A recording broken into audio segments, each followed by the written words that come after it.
Good afternoon everyone. स्वागत है आप सभी का क्लास में। आ जाइए।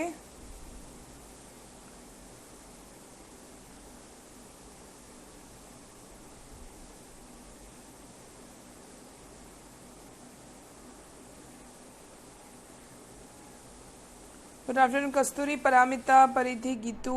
Good afternoon. Good afternoon Bharti.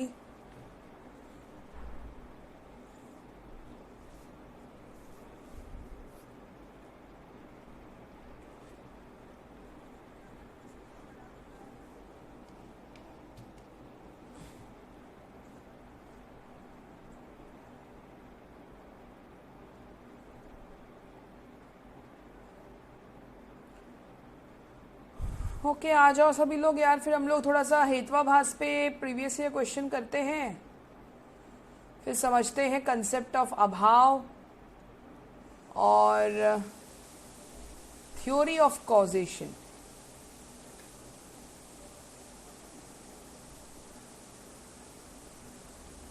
एक बार कोई मैसेज कर दो, कर सकता है तो कर दो यार। क्लास स्टार्ट हो गई है।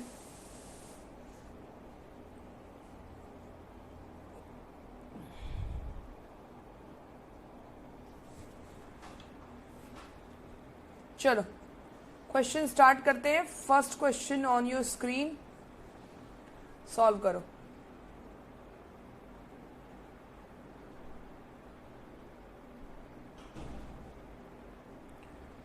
Which of the five essential characteristics of the middle term is violated when an inference involves a non-inferentially contradicted middle?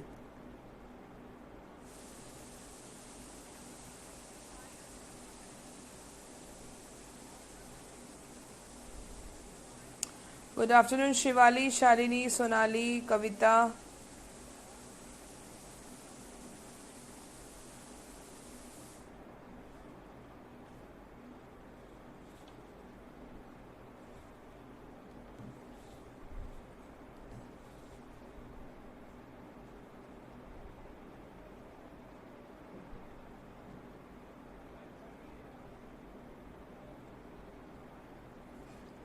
Non inferentially यानी कि पहले तो ये बताओ ये कौन सा हेत्वाभास था। नॉन इन्फ्रेंशियली यानी इन्फ्रेंस के थ्रू नहीं कर सकते आप कॉन्ट्राडिक्ट। इन्फ्रेंस के थ्रू आप नहीं कर रहे हैं, आप किसी और प्रमाण के हेल्प से कर रहे हैं। तो क्या था ये? बाधिता।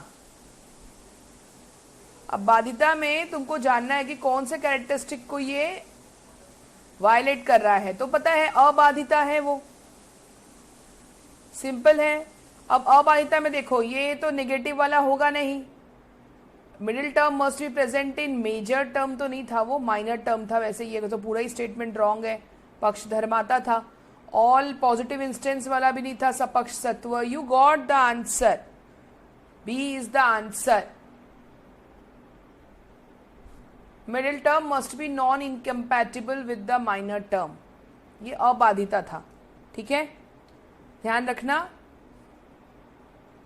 सो अबाधिता में हम लोगों ने पढ़ा था एक तो आपके इन्फ्रेंस से नहीं होना चाहिए, और मिडिल टर्म जो है वो non incompatible, must be non incompatible with the minor term. अगर अभी तक नहीं पढ़ा था तो ये लाइन और ऐड कर लेना उसके अंदर अबाधिता में, ठीक है। चलो ये था तुम्हारा बाधिता वाला, non inferential contradictory middle. Fire is cold because it is a substance, ठीक है। और सब्सटेंस जो है आप कॉन्ट्राडिक्ट कर रहे हैं परसेप्शन से, ना कि इन्फ्रेंस से। प्रत्यक्ष से कर रहे हैं आप, अनुमान नहीं लगा रहे हैं, ठीक है। तो ये बाधिता था। हाँ सी तो गलत ही है। चलो नेक्स्ट क्वेश्चन।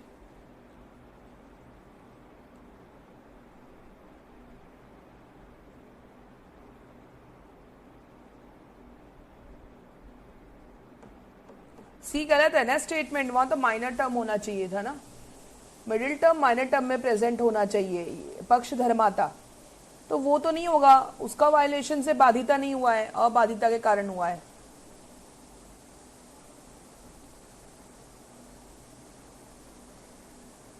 चलो, assertion and reasoning. According to classical Indian logicians, all fallacies are material fallacies because according to Nyaya, syllogism is deductive, inductive and formal material. Yes, very good. So this is both are correct and explanation भी सही है. Next question. Which of the following statements are true regarding न्याय view of हेत्वाभास? यहाँ पे option दिख रहा होगा नीचे, करो आंसर दो.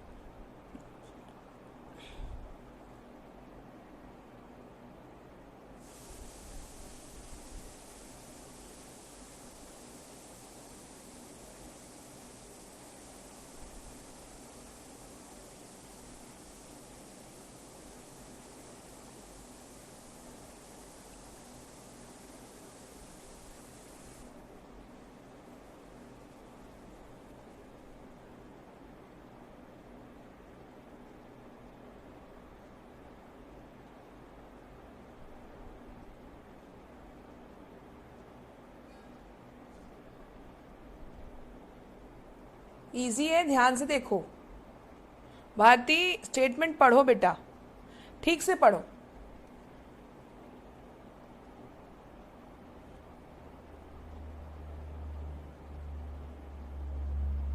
देखो, it means that middle term appears to be a reason but it is not a valid reason. यही था हेत्वाभास. सही बात है, ये भी पढ़ लिया हम लोगों ने. ऑल फैलेसीज और मटेरियल फैलेसीज, सारे भ्रम जो है भौतिक भ्रम है, ये भी पढ़ लिया. अब ये बताओ, when an inference is based not on causation but on uniformity of को एग्जिस्टेंस, तो यार ये फैलेसी थोड़ी ना थी. याद है सामान्य तो दृष्टा, सामान्य तो दृष्टा, यही था ना. यूनिफॉर्मिटी ऑफ को एग्जिस्टेंस, दो चीज साथ में एग्जिस्ट कर रही थी, क्लोवेन हुफ और हॉर्न. तो वो फैलेसी थोड़ी ना थी, वो तो अनुमान का एक प्रकार था. इसलिए सी को हटाएंगे, ये हेत्वाभास नहीं है. और हाँ, पांचों कैरेक्टरिस्टिक जो वायलेट होते हैं तो फैलेसीज अकर होती है, ये भी सही है. समझ आया? बाकी सब A, B and D is the answer. C statement समझ में आया शिवाली?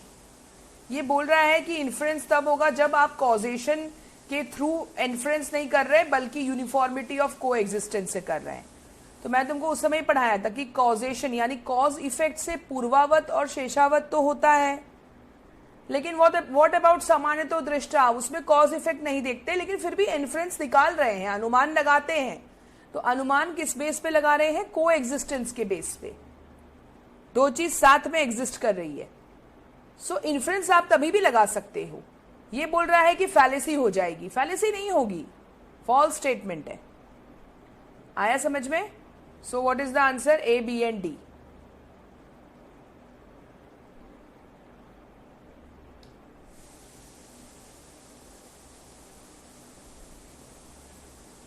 शिवाली समझ में आया? भारती को आगे बाकी लोगों को आया समझ में? कोई डाउट तो नहीं है? चलो, अब ये मैच द फॉलोइंग है, बहुत इजी है. पहचान लो भाई कौन सा असिद्ध वाला था.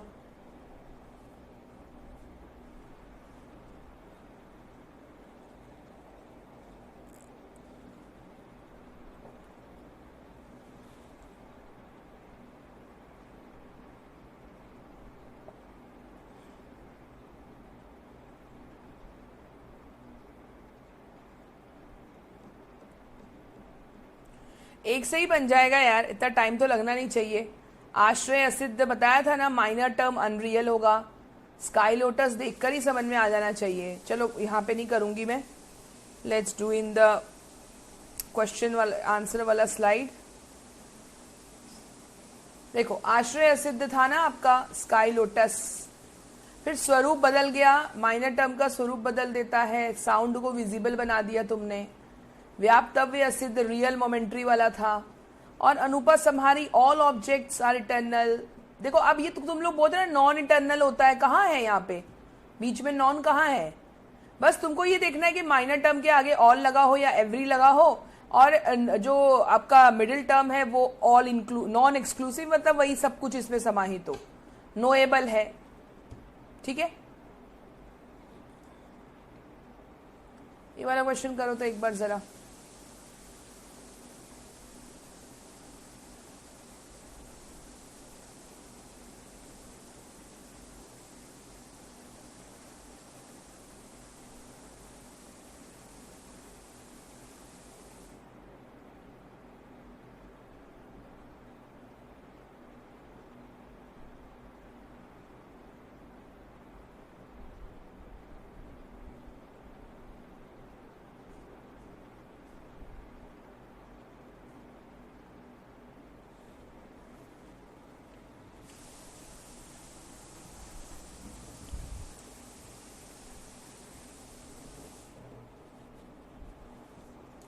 माही,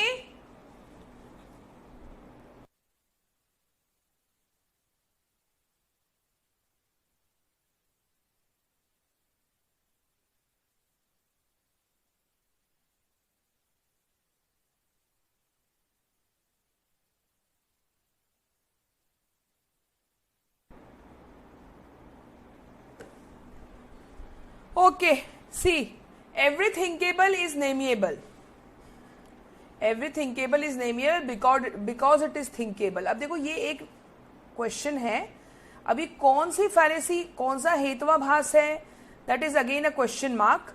बट ये ध्यान रखना ऐसे भी, जब आपका मिडिल टर्म और माइनर टर्म सेम कर देते हो ना, तो ये जो है आपकी फैलेसी ही जनरेट हो रही है। ठीक है, और ठीक है, तो मतलब ये एक चीज तो याद ही रखना कि फैलिशियस होता है, कहीं भी अगर आ जाए ना कि भाई आपका माइनर टर्म और मिडिल टर्म सेम हो जाए तो दिस इज फैलिशियस। कौन सा हेतवाभास होगा ये, कौन सा प्रकार है हेतवाभास का, that is again a question mark. ये थोड़ा करना पड़ेगा आपको, थोड़ा रिसर्च करना पड़ेगा। बट अगर देखोगे यहाँ पे तो कभी कभी मुझे लगता है ये जो है आपका अनुपासंहारी है। ठीक है, सभी विचारा का तीसरा वाला पार्ट ऑल इंक्लूसिव वाला, जिसमें एवरी थिंकेबल लिखा हुआ है, लेकिन फिर भी क्वेश्चन मार्क है। बाकी ये स्टेटमेंट तो सही है।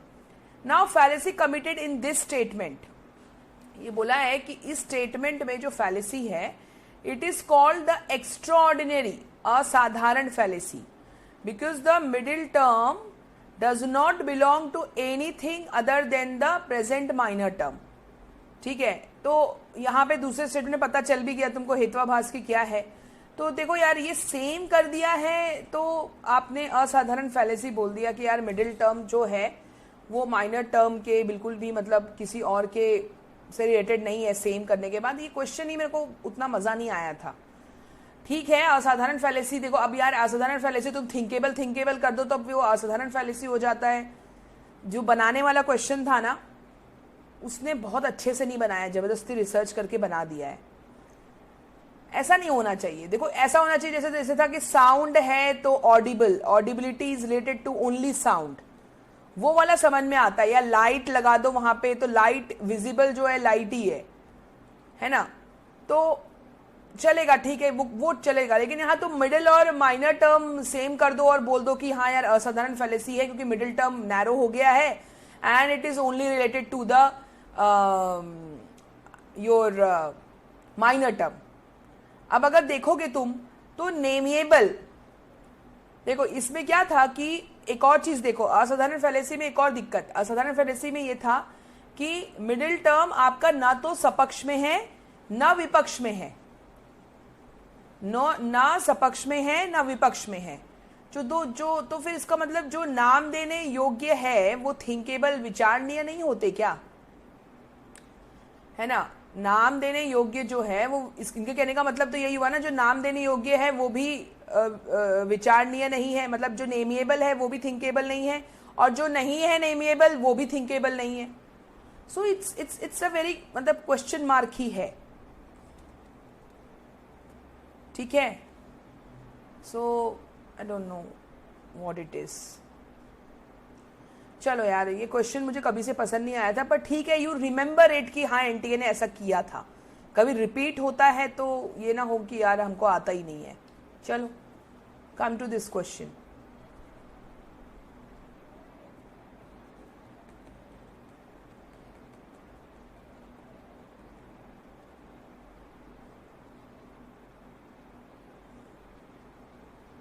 हाँ, व्हाट इज नेमेबल इज नोएबल।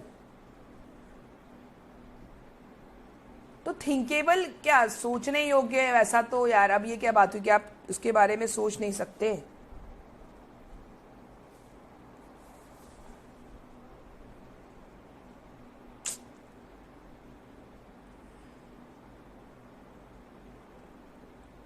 ये क्वेश्चन आने का मतलब यही था कि ध्यान रखो बस तुम लोग। अब क्योंकि एंटी ने उसको सही किया है, तो एंटी ने सही मार्क किया है, तो कल को अगर आता है तो भाई क्वेश्चन छोड़ के क्यों आना। और चैलेंज करने के लिए हमारे पास पिछले साल का क्वेश्चन है ही, अगर वो गड़बड़ भी करता है, कुछ चेंज भी करता है तो।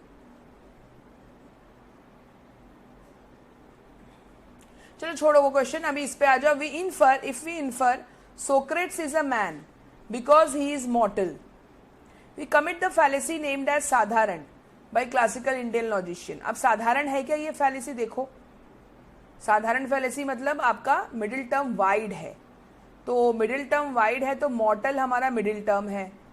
तो देखो अभी ये मेजर टर्म है हमारा मैन, सोक्रेट्स तो माइनर टर्म है। अभी देखो जो मैन है वो तो मॉर्टल है ही, जो मैन नहीं है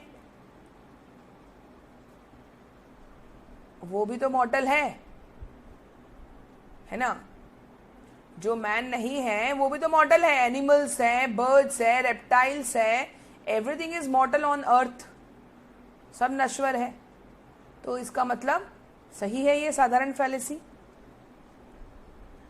अब an inference is fallacious if the middle term is not found to be common to both the major term and its opposite, such fallacy is named as साधारण। ये तो गलत स्टेटमेंट है। मिडिल टर्म अगर तुम्हारा, ये इसका मतलब क्या हुआ? मिडिल टर्म आपका जहां पे मेजर टर्म है वहां पर नहीं है, और जहां मेजर टर्म नहीं है वहां पर भी नहीं है, यानी सपक्ष में भी नहीं है, विपक्ष में भी नहीं है। तो ये साधारण नहीं था ना, ये क्या था? असाधारण था। जहां मिडिल टर्म आपका नैरो हो गया था।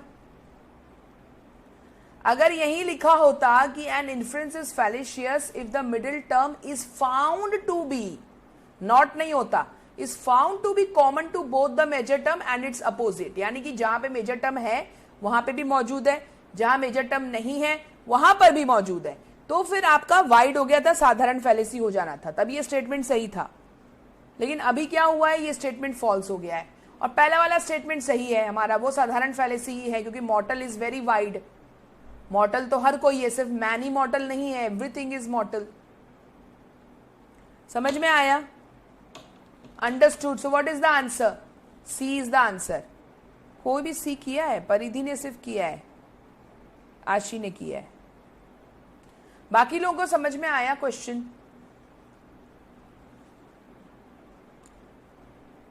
अगर नहीं आया तो फिर बोलो कि मैम वापस से बताओ।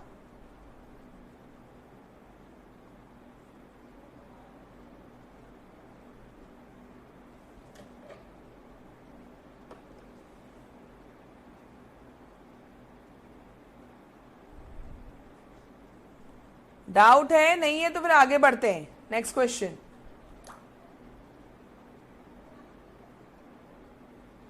According to Nyayikas, the fallacy of Savvibichara occurs when the middle term leads to different opposite conclusion. Because when the middle term is irregular, it is distributively not related to the minor term.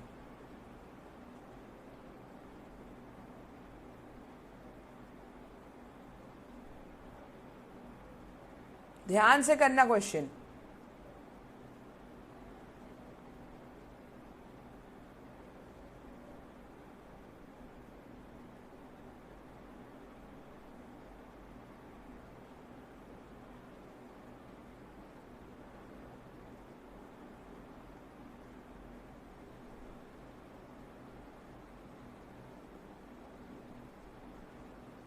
ये तो statement सही है ना, assertion. तुम लोग को इतना time क्यों लग रहा है भाई? सभ्य विचारा में क्या था?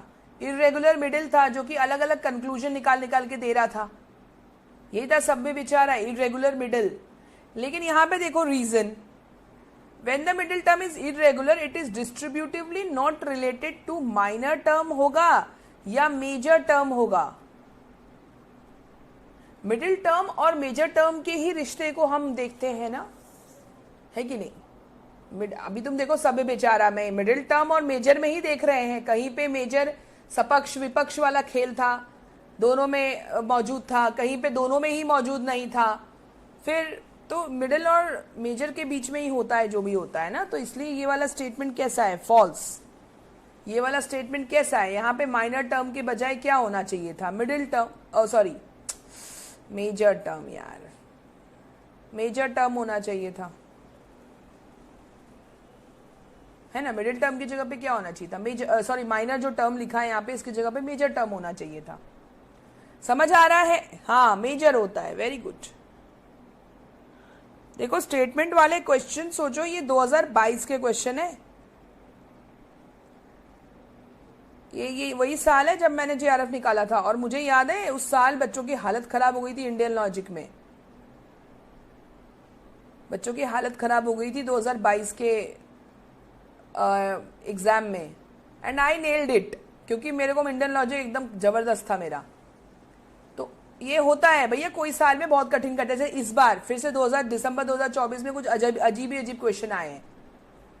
तो don't take it lightly. Indian logic उनको भी पता है कि ऐसा है कि बच्चों के ऊपर से निकल जाता है.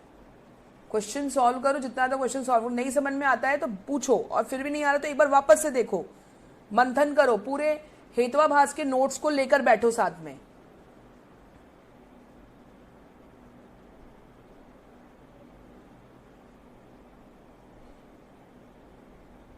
क्या आते नहीं है आशी, तेरे ही शिफ्ट में 2 आया तो है इंडियन लॉजिक का क्वेश्चन. ऐसे स्टेटमेंट वाले नहीं आते, कभी भी डाल देंगे वो.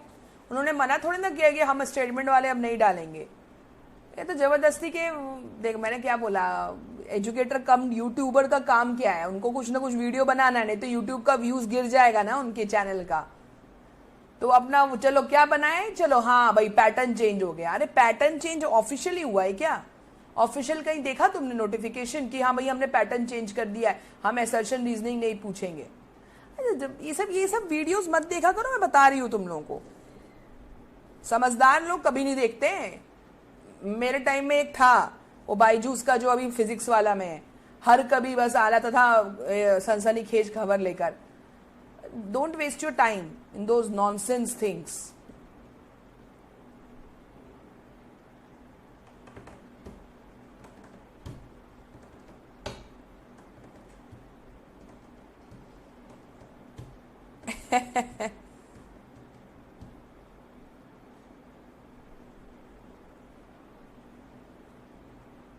आधा अगर पता है, अभी भी मैं एज एन एजुकेटर भी अगर यूट्यूब देखती हूँ ना, मुझे तो मतलब मेरा टाइम वेस्ट हो जाता है. और मैं दिमाग में ये सोचती हूँ कि यार जो बच्चा पढ़ रहा है कितना ज्यादा टाइम है, क्योंकि सबने अपना उसका नोटिफिकेशन ऑन रखा है सारे चैनल्स का. समझ रहे हो, सारे चैनल्स का नोटिफिकेशन ऑन रखा होगा सब बच्चों ने. अब तुम देखो यार, कभी कुछ फालतू बातें, कभी कुछ. कहाँ पढ़ाने वाला ठीक है, पढ़ा रहे हैं वो, दैट इज गुड, प्रैक्टिस हो रहा है, पर नहीं करना चाहिए. According to the न्याय system, when one observes smoke at a particular locus, मतलब एक जगह पे, one would infer that the same locus has the presence of fire too. locus यानी जैसे hill, ठीक है, एक स्थान है, विशेष स्थान, उसको लोकस बोल दिया उन्होंने. तो जहां पे स्मोक ऑब्जर्व किया तुमने, तो प्रेजेंस ऑफ फायर को इन्फर किया ना, because fire causes smoke and is always accompanied by smoke. अब ये तो गड़बड़ हो गया ना, जबकि यहां पे क्या होना चाहिए था, स्मोक कॉजेज फायर. नहीं, सॉरी, स्मोक कॉजेज, हाँ, स्मोक कॉजेज फायर. नहीं, फायर कॉजेज स्मोक ही है, स्मोक थोड़ी ना फायर कॉज करता है. फायर कॉजेज स्मोक, ठीक है, but it is not always accompanied by smoke, isn't it? ठीक है, हमेशा तो एकम्पनी नहीं करता, तो रीजन तो फॉल्स है. Yes, reason is false. और ये इसको ऐसे लिखना चाहिए था, यस करेक्ट रीजन है, fire does not always cause smoke. ठीक है, fire does not always cause smoke. और लिखा and is always accompanied by smoke, ये भी नहीं है, बल्कि smoke is always accompanied by fire. ठीक है, तो रीजन ऐसा कुछ देना चाहिए था, बट इन्होंने गलत रीजन दिया है, सिंपल है और ये तो सही है। चलो next question.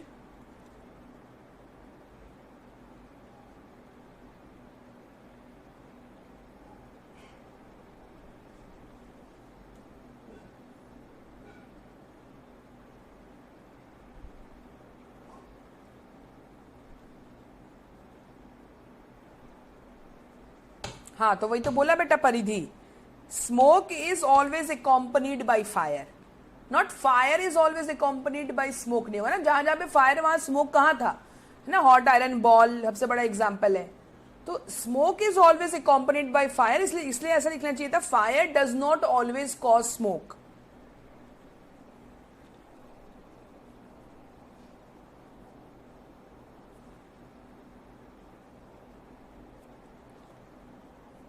Yes, so fallacy produced in the conclusion due to repudiation of साध्य by हेतु।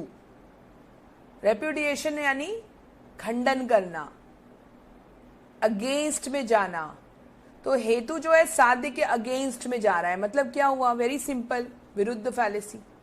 नेक्स्ट क्वेश्चन, ये तो देखते ही बना दो, सोचना ही कुछ नहीं है।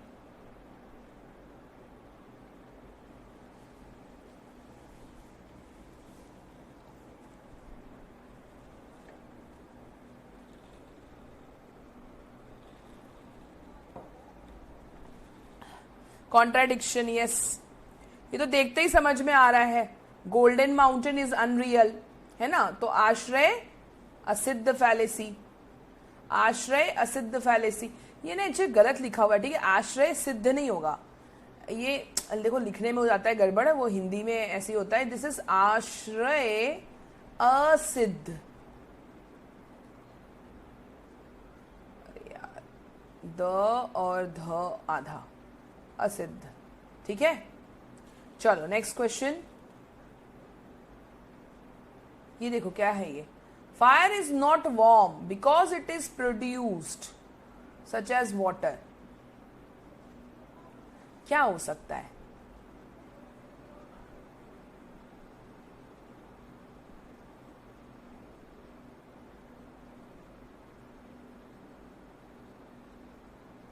इसमें तुम है ना वो कर सकती हो, क्या कर सकते हैं, रिजेक्शन वाला लगा सकते हो, थोड़ा भी कंफ्यूजन हो रहा है तो।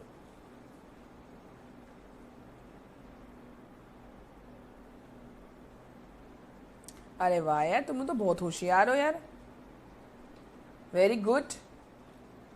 Fire is not warm because it is produced, inference नहीं है ये, this is non inferential, contradictory middle, very good. चलो नेक्स्ट क्वेश्चन, कालातीत, यस आशी। In the statement the hill has smoke because it has fire,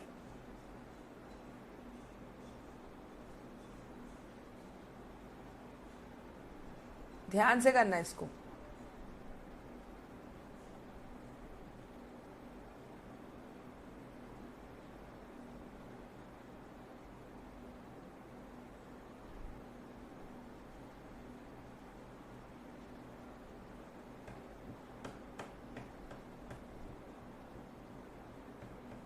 ये actually में क्या होना चाहिए था, एक्चुअली में ये होना चाहिए था, the hill has fire because it has smoke. क्यों, क्योंकि देखो यार, smoke is always accompanied by fire, एक तरफ का रिश्ता तो सही था, पर अगर आप ये बोलते हैं that hill has smoke because it has fire, तो आपको भी पता है कि जहां जहां पे फायर होता है वहां जरूरी नहीं है हर जगह स्मोक ही हो, तो आप उस हिसाब से नहीं कर सकते कि इसको हेतु बना दो और इसको साध्य बना दो, ये नहीं हो सकता। साध्य का ही अनुमान लगाते हैं ना, है ना, और किसके कारण लगाते हैं, हेतु के कारण, तो आप ये नहीं कर सकते। और ये क्या था, व्याप्ति नहीं थी ना दोनों के बीच में, दोनों को एग्जिस्टेंस नहीं था, सहचर्य में गड़बड़ हो रहा था, को एग्जिस्टेंस है तो कंडीशन के साथ है. So what was the answer? व्याप्तव्य असिद्ध. ठीक है, व्याप्ति नहीं थी दोनों के बीच में. यही फैलेसी याद ही रखना है. ये ऐसे वाले एग्जाम्पल, स्मोक और फायर वाले एग्जाम्पल में व्याप्तव्य असिद्धि होगा, बाकी कुछ नहीं होगा. ठीक है, चलो अभी ना ये वाला क्वेश्चन करो तो जरा अच्छे से पढ़ो और रीड करो और आंसर करो.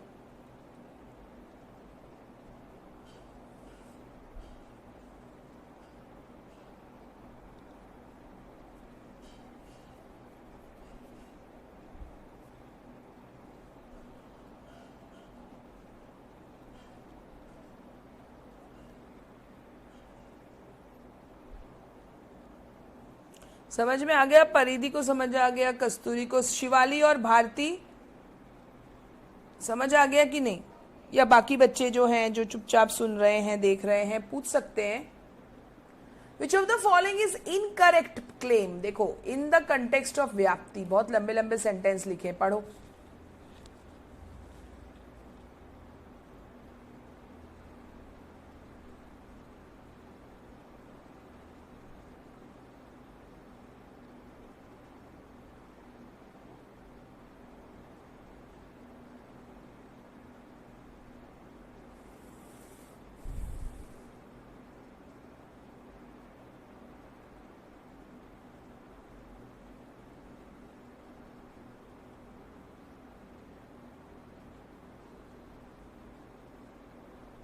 इसको अगर ध्यान से देखोगे तो मुझे ये बताओ कि भाई चर्वक जो स्कूल था वो तो इन्फ्रेंस को मानता ही नहीं था, वैलिड सोर्स ऑफ नॉलेज. इसने तो सिर्फ प्रत्यक्ष को माना था ना.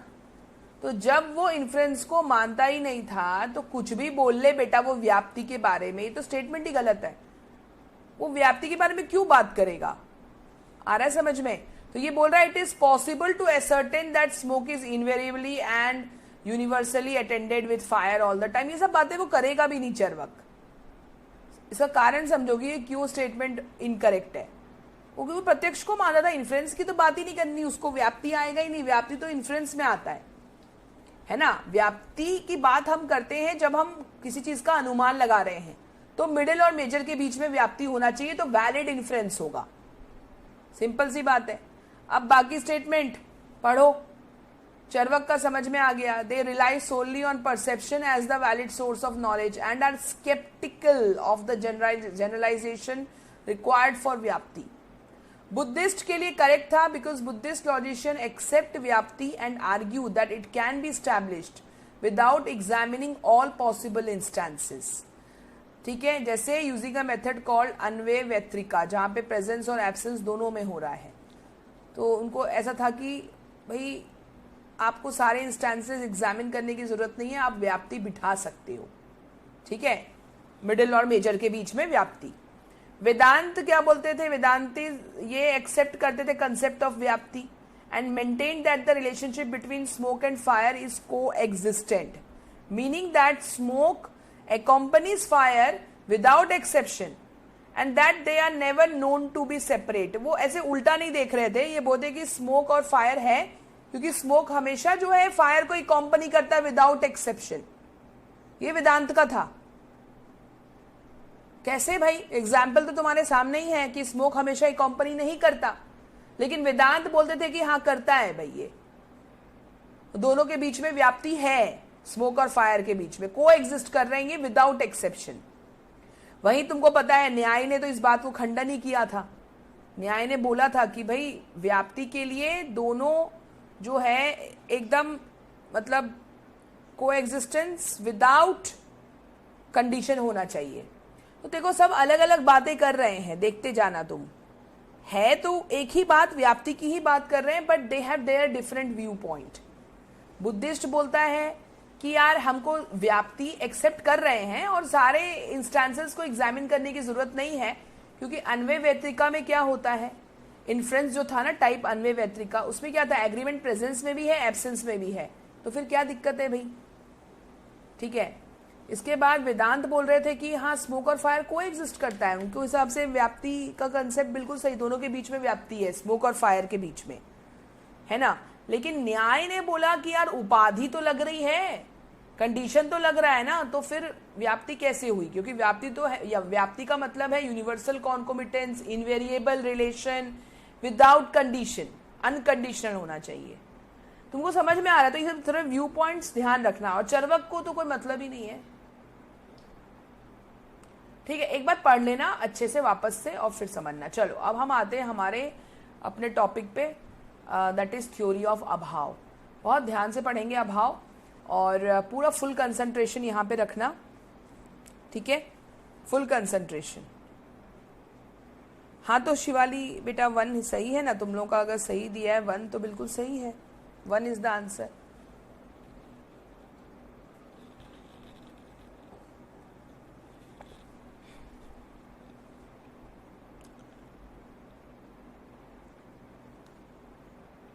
क्या डाउट है परिधि?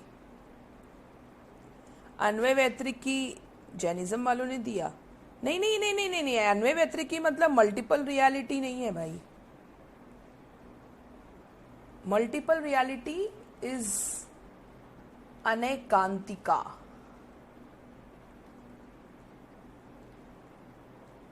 ठीक है, और दूसरा था उनका स्यादवाद। तो अगर आप अनैकांतिका मतलब मल्टीपल रियलिटी, ठीक है, multiple reality, that means they are talking. अगर हम जैनिज्म को देखें, this is all related to Jainism. ध्यान से सुनो, परिधि ने पूछ दिया है तो मैं बता देती हूँ। अनैकांतिका उनका अपना थ्योरी था that they are multiple realities. जो अगर हम बोलें कि what are the epistemological view of Jainism, अगर कोई आपसे पूछे what is epistemological view of Jainism, the answer is अनैकांतिका।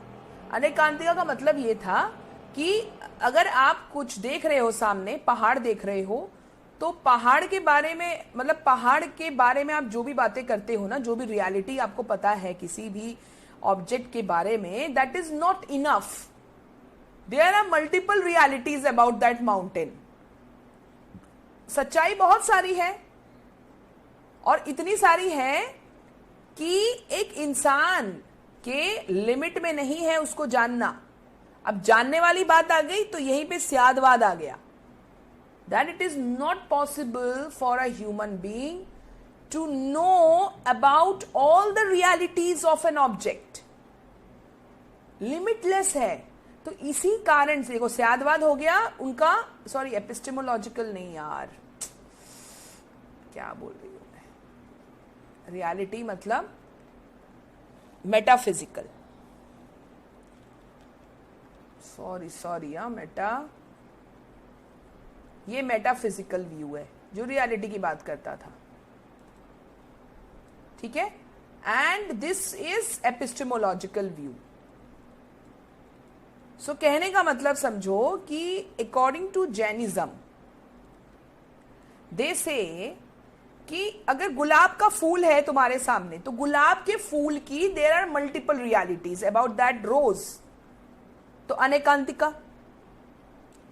और उस रोज की इतनी रियलिटी है कि एक इंसान अगर बोलता है, तुमसे अगर मैं पूछूं कि ये रोज की क्वालिटी बताओ, रोज का कैरेक्टरिस्टिक बताओ, तो तुम क्या बोलोगे? रोज लाल कलर का है, रोज ये है वो है। जितने तुम्हारे जो ज्ञान है ना, तुम्हारा जो नॉलेज है वो लिमिटेड है, लिमिटेड है, और एक्चुअली में इट इज लिमिटलेस। सो इसी को स्यादवाद बोला इन्होंने, स्यादवाद। ठीक है, अब यहां पे एक बात होती है, तभी इन्होंने बोला कि नॉलेज इज नॉट एब्सोल्यूट। आज मेरे पास जो नॉलेज है बस वही आखिरी नॉलेज है, ऐसा नहीं है भाई। It is subjective. सबके पास अलग अलग अलग ज्ञान है। गुलाब को लेकर किसी की अलग सोच, गुलाब को लेकर किसी की और अलग ज्ञान है उसको। कोई गुलाब की पंखुड़ियों से मिठाई बना देता है, कोई किसी को पता ही नहीं कि गुलाब की पंखुड़ियों से मिठाई भी बन सकती है ना। मतलब एक बता रही हूं, नॉलेज तो इट इज, मतलब it is limitless. So it is not absolute, it is limitless. और यही कारण है कि यहीं पे इन्होंने एक और बात बोली कि जजमेंट जो आप देते हो, that's why judgement is also not absolute, और you can say it is relative. Not absolute मतलब रिलेटिव. इसलिए आप कोई जजमेंट पास करता है ना, तो वो एब्सोल्यूट नहीं मानते. इसे तो भैया कोर्ट ऑफ मतलब लॉ भी यही बात बोलता है, कोर्ट भी यही बोलता है कि हमने जो फैसला लिया है वो एब्सोल्यूट नहीं है, हमसे भी गलती हो सकती है, हमारा जजमेंट एब्सोल्यूट नहीं है, इसलिए आप हायर कोर्ट में अपनी अर्जी लगा सकते हो. आया समझ में? जैसे तुमको वो हाथी वाला केस पता है ना, हाथी वाला केस पता है ना, कि अंधे जो हैं 5 अंधे हाथी को छू रहे हैं और एक बोल रहा है उसकी सूंड पकड़ कर कि यार ये जो है ये उसके हिसाब से कुछ सांप है या वॉटेवर. एक उसके बॉडी को छूकर बोल रहा है दीवार है ये, है ना. कान को छूकर कोई कुछ और बोल रहा है. तो उनके हिसाब से तो वो रियलिटी है, क्योंकि वो देख नहीं पा रहे हैं. तो आप थोड़ा ना बोल दोगे कि तू गलत है भाई, तुम्हारी आंखें हैं तो तुम बोलोगे कि हाँ भैया ये सूंड है ये पूंछ है. क्या पता भाई जो तुम्हारी आंखें भी देख रही है वो सही देख रही है कि नहीं. Isn't it? सो इसीलिए बोला judgment is not absolute, it is relative. Knowledge is also not absolute, it is limitless, it is relative. Relative बोल सकते हैं. सबके हिसाब से अपना नॉलेज है. ठीक है. तो ये स्यादवाद अनेकांतिका जैनिज्म का व्यू है, इसको थोड़ा ध्यान रखना. चूंकि परिधि ने बात कर दी तो मैंने पढ़ा दिया तुमको, इसको अपने नोट्स में लिख लेना. बाकी जैनिज्म जो पढ़ते हैं अपने पेपर 2 में उनको तो आसान है, जो नहीं पढ़ते हैं उन्हें ये पता होना चाहिए, आ सकता है जैनिज्म के बारे में. ठीक है. चलो अभी थ्योरी ऑफ अभाव में आ जाते हैं. अभाव का कंसेप्ट क्या था इसको समझेंगे. देखो अभाव, ये क्वेश्चन आया हुआ है, एक दिसंबर 2023 का क्वेश्चन है ये. अब यहाँ पे दिसंबर 2023 में ही इसको पहली बार ये टॉपिक को लाया गया और अब तो 24 में भी पूछ रहे हैं. देखो न्याय ने ना, चूंकि न्याय ने अर्थपति को अनुपलब्धि को वैलिड सोर्स ऑफ नॉलेज नहीं माना था, क्योंकि उन्होंने एक कंसेप्ट दिया था अभाव का. वो अभाव से ही नॉन एग्जिस्टेंस को बता रहे थे.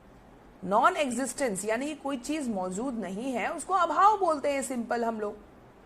इसके लिए कोई एक वैलिड सोर्स ऑफ नॉलेज बनाने की जरूरत नहीं थी अकॉर्डिंग टू न्याय.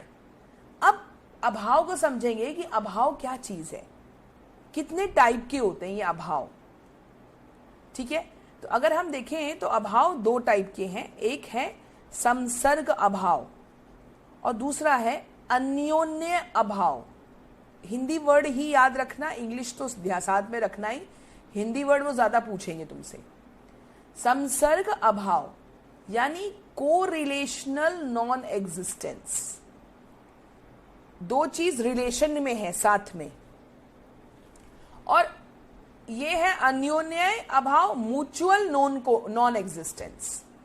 ये है को relational non existence, this is mutual non existence. ठीक है.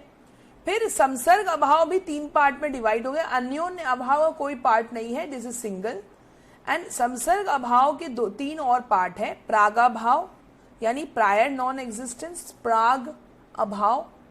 फिर प्रध्वंस subsequent non-existence and अत्यंत अभाव, eternal non existence.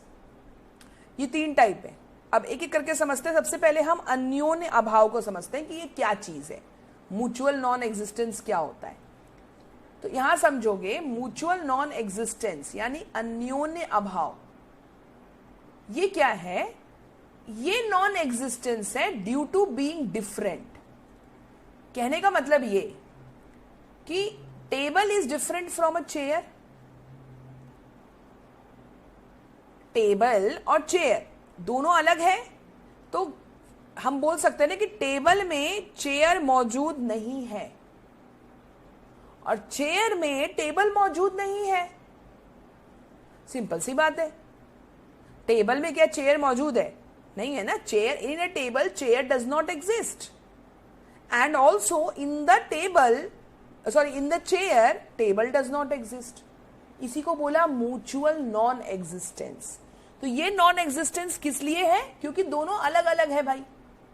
One thing is not the other. One thing, एक चीज दूसरी नहीं है. One thing is not the other. So this is true for all three phases of time. चाहे तुम पास्ट की बात करो, चाहे तुम प्रेजेंट की बात करो, चाहे तुम फ्यूचर की बात करो. फ्यूचर में भी ऐसा नहीं होगा कि चेयर के अंदर टेबल मौजूद हो जाए या टेबल के अंदर चेयर मौजूद हो जाए, कभी नहीं होगा ये. तो तीनों फेज में ये चीज सही है. इसी को बोलते हैं अन्योन्य अभाव. ठीक है, समझ में आ गया. So the chair and table mutually demonstrate the non existence of the other because they are eternally different from each other. भाई दोनों की क्वालिटी ही अलग है, सब कुछ अलग है. आया समझ में? एग्जाम्पल से याद रखना तो जिंदगी भर याद रहेगा. इसको बोलते हैं म्यूचुअल नॉन एग्जिस्टेंस, अन्योन्य अभाव. ओके, ये आया है अन्य. अन्य मतलब क्या होता है? दूसरे, अन्य, अन्य लोग. ये वर्ड जानते होगे हिंदी का, तो बस वही है, वहीं से आया हुआ है ये कि एक चीज दूसरे से अलग है. ओके, अन्योन्य अभाव. पारस्परिक गैर अस्तित्व का अर्थ है भिन्न होने के कारण गैर अस्तित्व. यह पारस्परिक गैर अस्तित्व की अवधारणा है जो ये दर्शाती है कि एक चीज दूसरी नहीं है. एक मेज में एक कुर्सी मौजूद नहीं है. नाउ कमिंग टू द संसर्ग अभाव, जो आपका मेजर कैटेगरी था, संसर्ग अभाव. पहले इसको समझो क्या चीज है ये. संसर्ग अभाव refers to the absence of a particular relationship between two things that typically should have that relationship. कहने का मतलब कि एक टाइम पे ये दोनों रिलेशनशिप में थे, दो चीजें ए और बी, और एक टाइम ऐसा आया कि भैया ए खत्म हो गया तो वो ए का नॉन एग्जिस्टेंस दिखा रहा है, या फिर बी खत्म हो गया तो बी का अभाव दिख रहा है. ए को बी का अभाव दिख रहा है, और या फिर बी को ए का अभाव दिख रहा है. एग्जाम्पल देखो, if a chair is expected to support a person sitting on it. Chair और जो वो सपोर्ट देता है इंसान को बैठने के लिए, ये दोनों में तो रिश्ता है ना. There is a relationship between these two things. Chair and comfort, chair और कंफर्ट, इसमें है ना रिलेशनशिप दोनों में. अब अगर मान लो कोरिलेशनल नॉन एग्जिस्टेंस कब होगा? अगर मान लो चेयर टूट गया, चेयर टूट गया तो हो गया गड़बड़, नॉन एग्जिस्टेंस दिखा. अब कंफर्ट कहां से लाओगे? ठीक है, तो चेयर की जो एबिलिटी थी कंफर्ट करने की, वो अब नहीं दिखेगी. क्यों नहीं दिखी? क्योंकि वो टूट गया. ठीक है, वही बात बोला. It refers to the absence of a particular relationship between two things that typically should have that relationship. जो होता है लेकिन चूंकि एक नहीं है तो अब वो रिलेशनशिप नहीं दिख रहा है, इसलिए कोरिलेशनल नॉन एग्जिस्टेंस. ये संसर्ग अभाव को समझाने का तरीका है. Now coming to its different part. अब याद रखना, ये जो इसके तीन पार्ट बने हैं ना, तीन टाइप कोरिलेशनल नॉन एग्जिस्टेंस के, that is based on the time. सबसे इंपॉर्टेंट बात याद रखना, टाइम के बेस पे. अब देखो, ये जो ए और बी का रिलेशनशिप है, अभी ए नहीं है तो ये ना, यहां पे हम लोग थोड़ा टाइम को फोकस में रखेंगे कि ए कब नहीं था. तो differentiated by the time eight which the non existence occurs. Non existence कब हुआ, उस बेस पे तीनों पार्ट डिवाइडेड है. जैसे पहला है प्रायर नॉन एग्जिस्टेंस, दूसरा है सब्सिक्वेंट नॉन एग्जिस्टेंस, और तीसरा है इटर्नल नॉन एग्जिस्टेंस. तो देखो, तुम अगर नोटिस करोगे, प्रायर वर्ड कि पहले नहीं है, सब्सिक्वेंट यानी बाद में नहीं है, या इटर्नल यानी तो कभी भी नहीं है, they all are, the words are related to the time itself. समय से ही रिलेटेड है, पहले, अभी, कभी नहीं. समझ रहे हो ना? तो उसी हिसाब से इन्होंने 3 टाइप बनाए। अब आते हैं हम लोग प्रायर एग्जिस्टेंस पे। प्रायर, ये हिंदी में देख लेना, सह संबंधी गैर अस्तित्व बोलते हैं, संसार अभाव, ठीक है। अब आते हैं प्रायर नॉन एग्जिस्टेंस पे, जो उसका पहला सब टाइप था, जो कि पूर्व गैर अस्तित्व बोलते हैं इसको बोलते हैं प्राग, प्राग अभाव। प्रायर को प्राग अभाव। प्राग अभाव का मतलब ये है कि before an object came into existence it was non existent, that is prior non existence. अब देखो, जैसे एग्जाम्पल दो, नालंदा महाविहार। नालंदा महाविहार कब आया था, कब यह स्थापित हुआ? कुमार गुप्त के द्वारा स्थापित हुआ था, कुछ 5th सेंचुरी ऐसे ही कुछ था, मुझे तो ध्यान नहीं आ रहा अभी, मान लो 4th सेंचुरी में, एडी में, बाय कुमार गुप्त ये अस्तित्व में आया था। अब ये बताओ कि 4th सेंचुरी एडी, अब चलो ना एक डेट ही बता दो, इसका डेट क्या था, किसी को याद है नालंदा महाविहार का? मुझे एकदम एग्जैक्ट डेट नहीं पता है, एक मिनट मैं देख ही लेती हूँ, रुक जाओ। 5th था ना, 5th था, व्हाट इज द डेट? 453 करके कुछ था, 5th सेंचुरी एडी था, यस यू आर करेक्ट। और कुछ चलो 453 एडी है फॉर एग्जाम्पल, चलो अभी एग्जैक्ट नहीं पता कौन वो करेगा। तो अब देखो तुम, 453 एडी में ये नालंदा यूनिवर्सिटी बना। अब मुझे ये बताओ, अरे 7th में थोड़ी ना था आशी, 7th में था क्या ये? एक मिनट देखो यार, कंफर्म करो यार, मुझे डेट की बड़ी दिक्कत होती है, इसलिए प्लीज कंफर्म। नालंदा महाविहार कब बना था? 5th सेंचुरी से 12th सेंचुरी बीसी तो फ्लरिश किया था, 5th सेंचुरी में तो बना था। आशी तेरा भी ना रिवाइज कर तू, 5th सेंचुरी सही तो बोला था हम लोगों ने, इसका एग्जैक्ट ईयर नहीं पता क्या? हाँ 427 सी लिखा हुआ है, चलो यही मान लेते हैं हम लोग, 427 CE।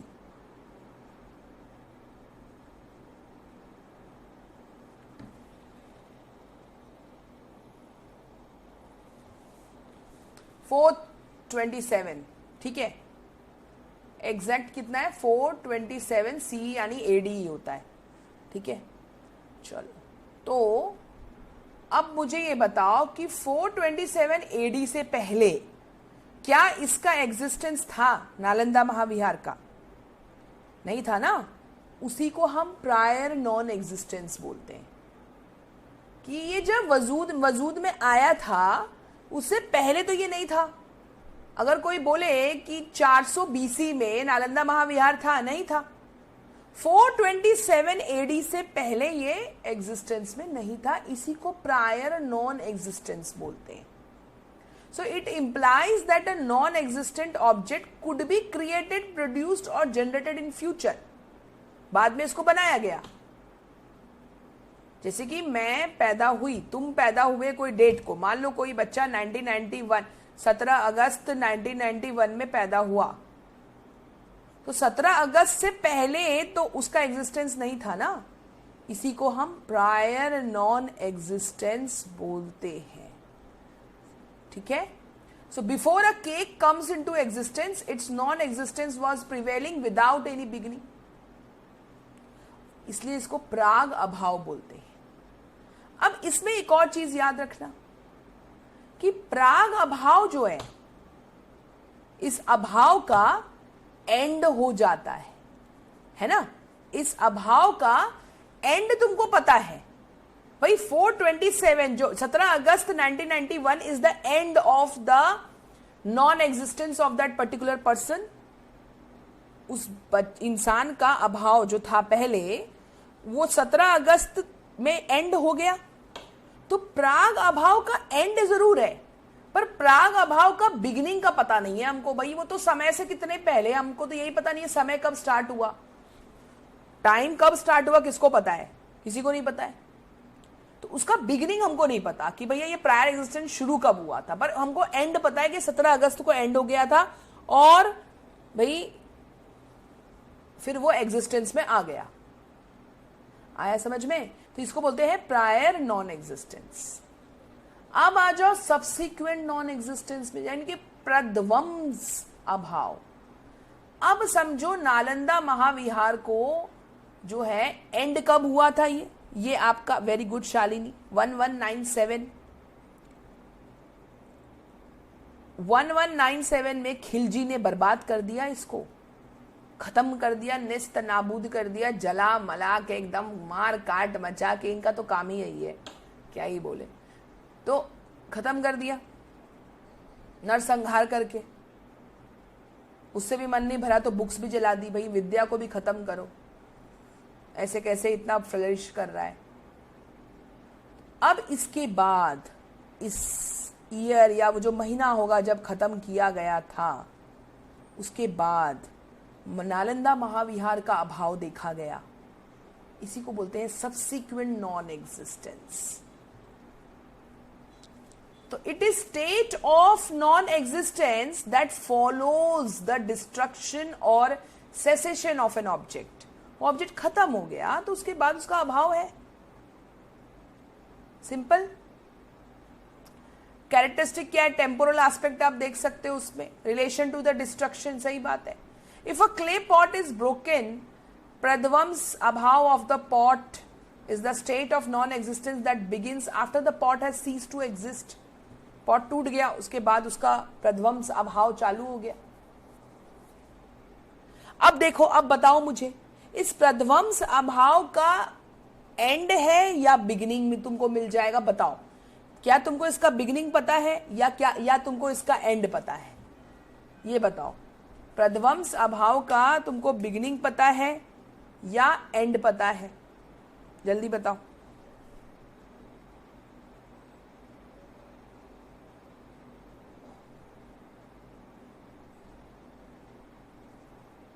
परिधि को इसका एंड पता है?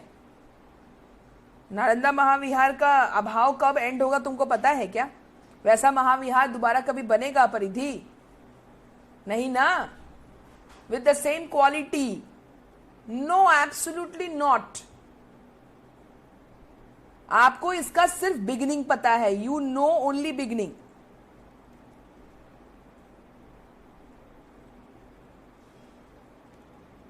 सिर्फ बिगिनिंग पता है, एंड कहां पता है तुमको? समय कब अंत होगा तुम्हें क्या पता भाई?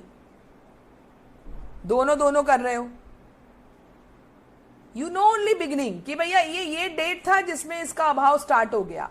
एंड तुमको कहां पता है यार? एंड क्या होगा, कब जन्म दोबारा होगा तुम्हें क्या पता है? इतने ज्ञाता कब से हो गए, किसी को नहीं पता जन्म भी होता है या नहीं। चलो इंसान की बात कर लो, नालंदा महाविहार कहाँ, पैरेलल यूनिवर्स में कुछ हो रहा हो वो अलग बात है। हम तो इसी यूनिवर्स की बात कर रहे हैं। समझ में आ गया? तो यही पूरी कहानी एग्जाम्पल के हेल्प से लिखी हुई है, पढ़ लेना, तुम लोग के पढ़ने के लिए रहता है, ये सब पढ़ा करो। अब यही चीज मैंने यहां लिखा है कि prior non existence has an and. इसका एंड है, नालंदा महाविहार जब बना तो उसका पहले का जो नॉन एग्जिस्टेंस था वो एंड आ गया, लेकिन हमको बिगिनिंग नहीं पता कि भैया वो अभाव कब से शुरू हुआ था, we don't know. Subsequent non existence का बिगिनिंग हमको पता है पर एंड नहीं पता है। ये कैसी बात कर रही है परिधि? बाद में तो पता लग जाएगा ना। कब पता लगेगा परिधि? महाविहार वैसा महाविहार कब बनेगा ये बता दे तू मुझे।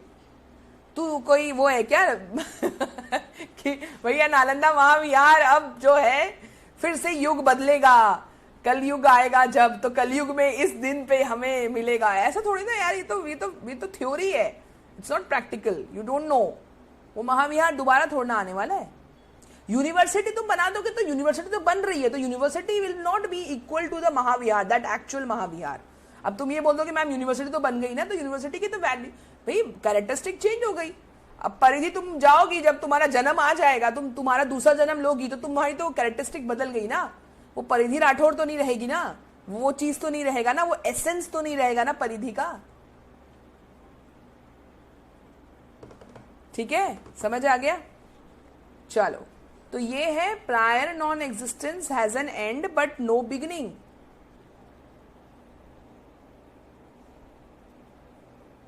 चलो अब आते हैं, यही हिंदी में है परवर्ती गैर अस्तित्व, प्रध्वंस अभाव।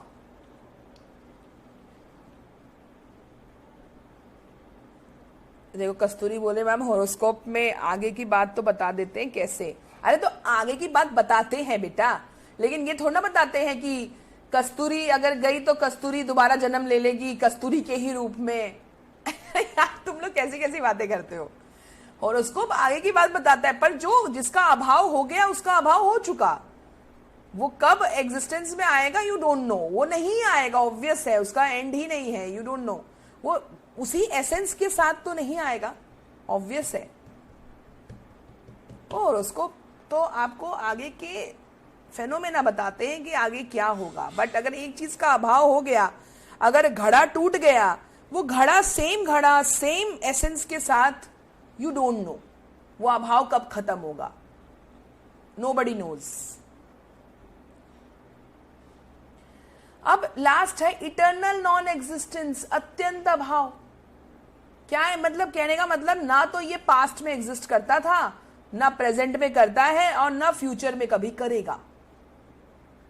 सो it refers to the state of non existence that is permanent and does not change over time. जैसे हॉर्न्स ऑफ द रैबिट, अब रैबिट पे, खरगोश में, खरगोश के सिर पे सींग, भैया ना पहले कभी था, हजारों साल पहले ना था, ना होगा, ना है, ना होगा, ठीक है, ये अत्यंत अभाव है। लेकिन अब तुम यहाँ पे ये भी बोल सकते हो कि मैम साइंस तो कुछ भी कर सकता है, वो बात तो सही है, साइंस कुछ भी कर सकता है, लेकिन फिलहाल अभाव पढ़ रहे हैं हम, तो वो इसमें आ जाएगा कि अत्यंत अभाव है। हम साइंटिस्ट जो भी करते हैं वो नेचुरल नहीं करते, दैट इज अननेचुरल। तो अननेचुरल तो तुम कुछ भी कर सकते हो फिर, है ना। तो वो बात हम नहीं कर रहे, हम नेचुरल बात कर रहे हैं कि नेचर क्या ऐसा करेगी, नेचर नहीं कर रही है, कभी नहीं करेगी, है ना, समझ आ गया।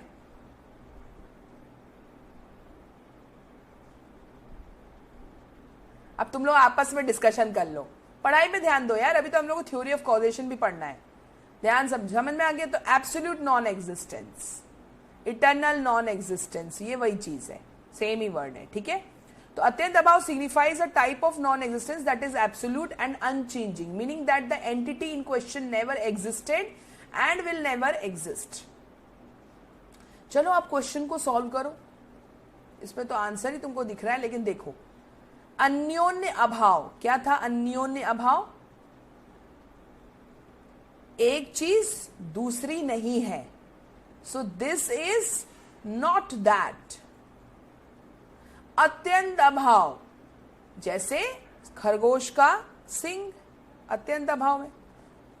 प्राग अभाव, प्राग अभाव क्या हुआ,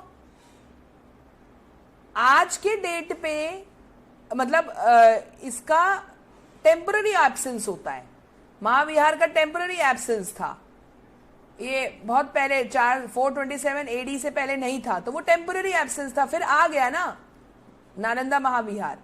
तो प्राग अभाव यानी temporary absence of a thing, बहुत समय से एब्सेंस उसका था और लेकिन फिर आ गया, फिर वो वजूद में आ गया। और प्रध्वंस अभाव, भैया आज जो है ये चीज नहीं है, खत्म हो गया, वो टूट गया या उसका विनाश हो गया। समझ में आ गया।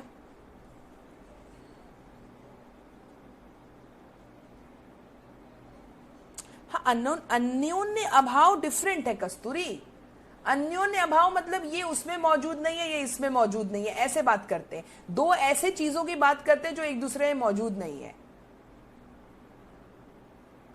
और ये जो अभाव, दूसरे अभाव है, ये आए हैं तुम्हारे संसर्ग अभाव से, जिसमें एक दूसरे में है मौजूद, लेकिन अब टाइम के अकॉर्डिंग देख रहे हैं कि वो मौजूद है, कब है, नहीं है, ऐसे करके। तो टाइम के अकॉर्डिंग अत्यंत, प्राग अभाव, प्रध्वंस अभाव आ गया।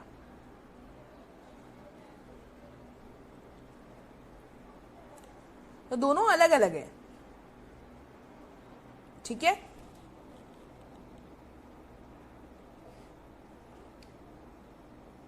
ये वाला क्वेश्चन पूछा था ना किसी ने, ये पहले समझाती हूँ मैं, पहले ये बताओ यहाँ तक समझ में आया नहीं आया। एक मिनट रुको।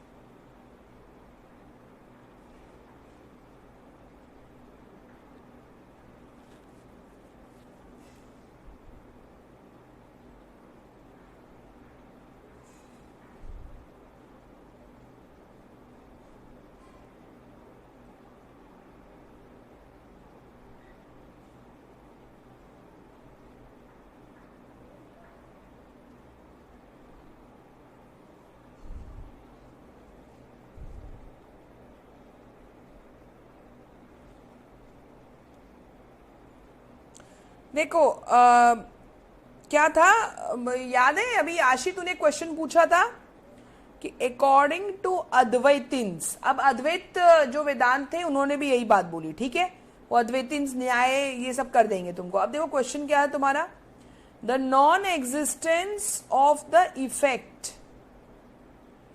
इन its material cause previous to its coming into existence, क्या होगा? तेरा क्वेश्चन देख क्या था, द नॉन एग्जिस्टेंस, कहा जाए समझाएं, यहां देखो, the non existence of the effect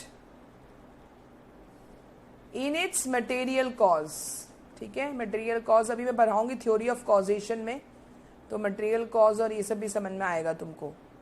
previous to its coming into existence, अब ये तो चेक करना पड़ेगा अद्वैत के हिसाब से कुछ अलग ना हो, वो चेक करना पड़ेगा, क्योंकि न्याय के हिसाब से हमने पढ़ा अभाव, अद्वैत के हिसाब से अभी नहीं पढ़ा, लेकिन अगर इसका आंसर सही है तो फिर सेम ही है दोनों का मीनिंग, ठीक है।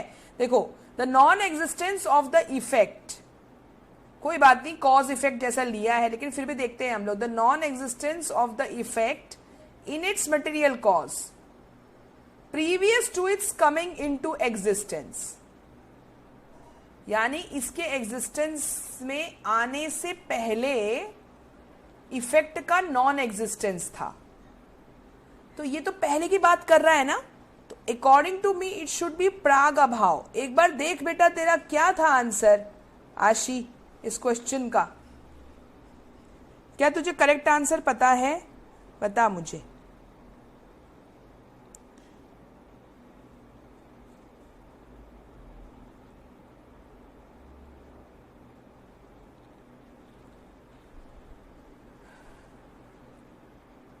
आंसर बताना आशी, पता है क्या आंसर तेरे को? प्राग अभाव ही है ना? हाँ, यस,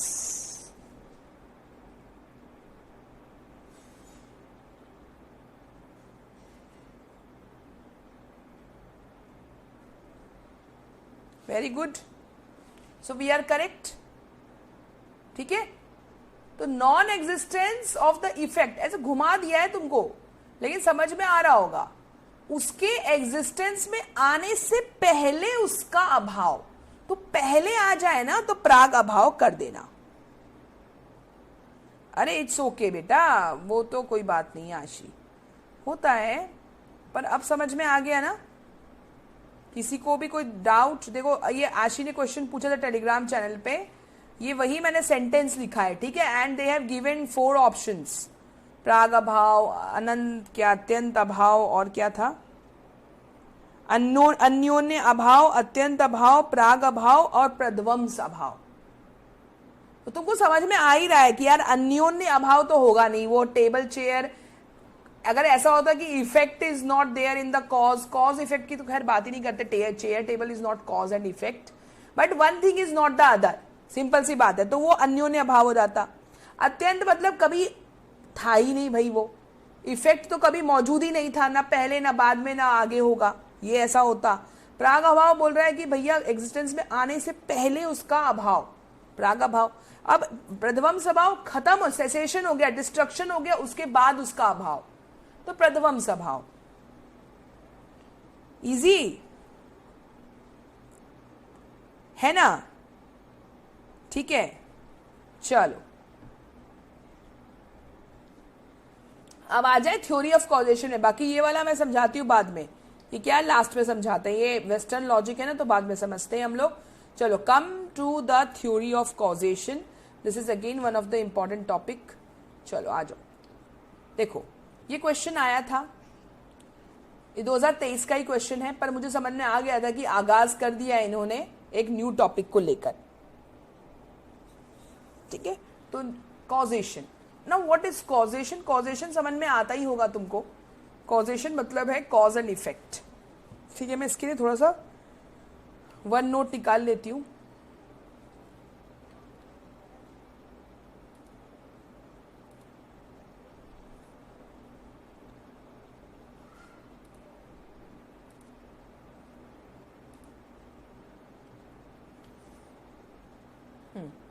चलो अभी देखो, एक तो कंसेप्ट को थोड़ा ध्यान रखो, क्या होता है कॉज और इफेक्ट रिलेशनशिप, इसके ऊपर बहुत चर्चाएं हुई हैं इंडियन स्कूल ऑफ फिलॉसफी में सालों से। सांख्य फिलॉसफी ओल्डेस्ट फिलॉसफी है, उसने तक ये बात जो है स्टार्ट की थी। ठीक है, तो अगर हम कॉज इफेक्ट की बात करें ना, तो सबसे पहले हम लोग समझते हैं सांख्य, क्योंकि चूंकि वो सबसे पुरानी फिलॉसफी है और इसी को योग ने भी जो है सपोर्ट दिया था अपना, ऑब्वियसली दोनों कजिन ब्रदर सिस्टर है, पता ही है तुमको। तो इनके हिसाब से, सांख्य और योग के हिसाब से, जो थ्योरी ऑफ कॉजेशन था ना, वो है सत्कार्यवाद।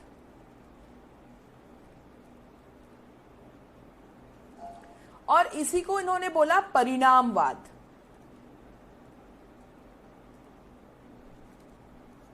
मतलब अकॉर्डिंग टू सांख्य एंड योग, लिसन केयरफुली, वेरी केयरफुली, इनके हिसाब से the effect is already present in cause. मतलब जो इफेक्ट है ना, वो पहले से ही, प्रभाव जो है वो कारण में मौजूद है। क्या बोल रही है? यार रुक, एक मिनट तुम लोग थोड़ा सा 2 मिनट रुकना।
Okay, come to the class. Yes, थोड़ा सा बीच बीच में होता है, क्या करोगे।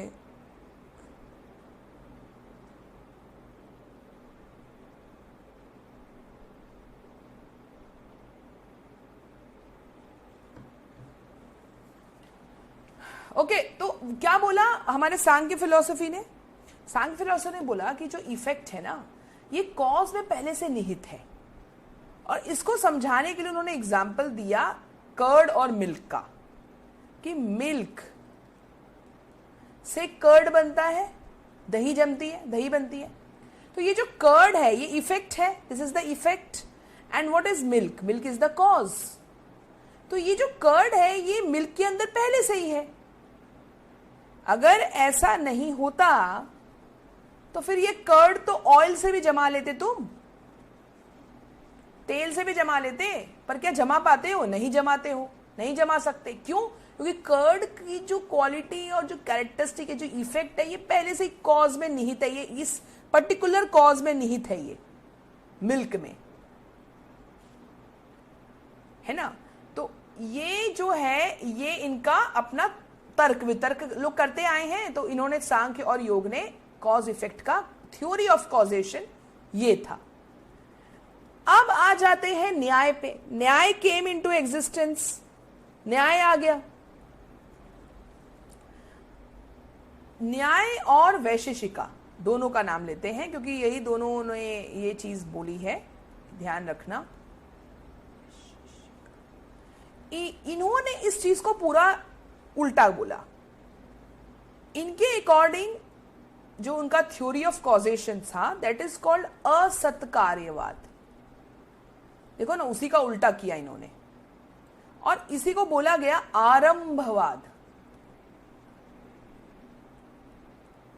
इन्होंने ये बोला, क्या बोला? एक ही बात कि भाई effect is the new beginning,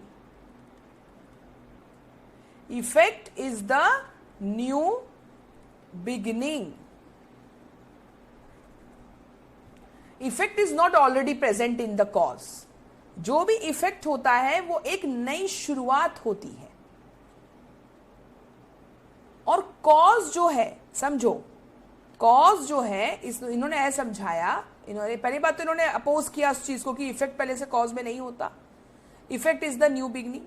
फिर इन्होंने कॉज को ऐसे समझाया कि कॉज और इफेक्ट का जो रिश्ता है, इसको समझाया इन्होंने, और बोला कि कॉज जो है वो क्या है? It is antecedent. किसी भी चीज का एंटीसीडेंट हम लोग इंग्लिश में बोलते हैं, पूर्ववर्ती हिंदी में बोलते हैं। So cause is the unconditional and ये अनकंडीशनल और इनवेरिएबल से पता नहीं न्याय वालों को बहुत प्यार है, ये दोनों शब्द से इनको बहुत अधिक प्रेम है। समझो, ये हर चीज को इसी पे तौल देते हैं, व्याप्ति भी इसी चीज में समझा दिया इन्होंने। इन्होंने बोला कि कॉज क्या है? ये है अनकंडीशनल एंड इनवेरिएबल एंटीसीडेंट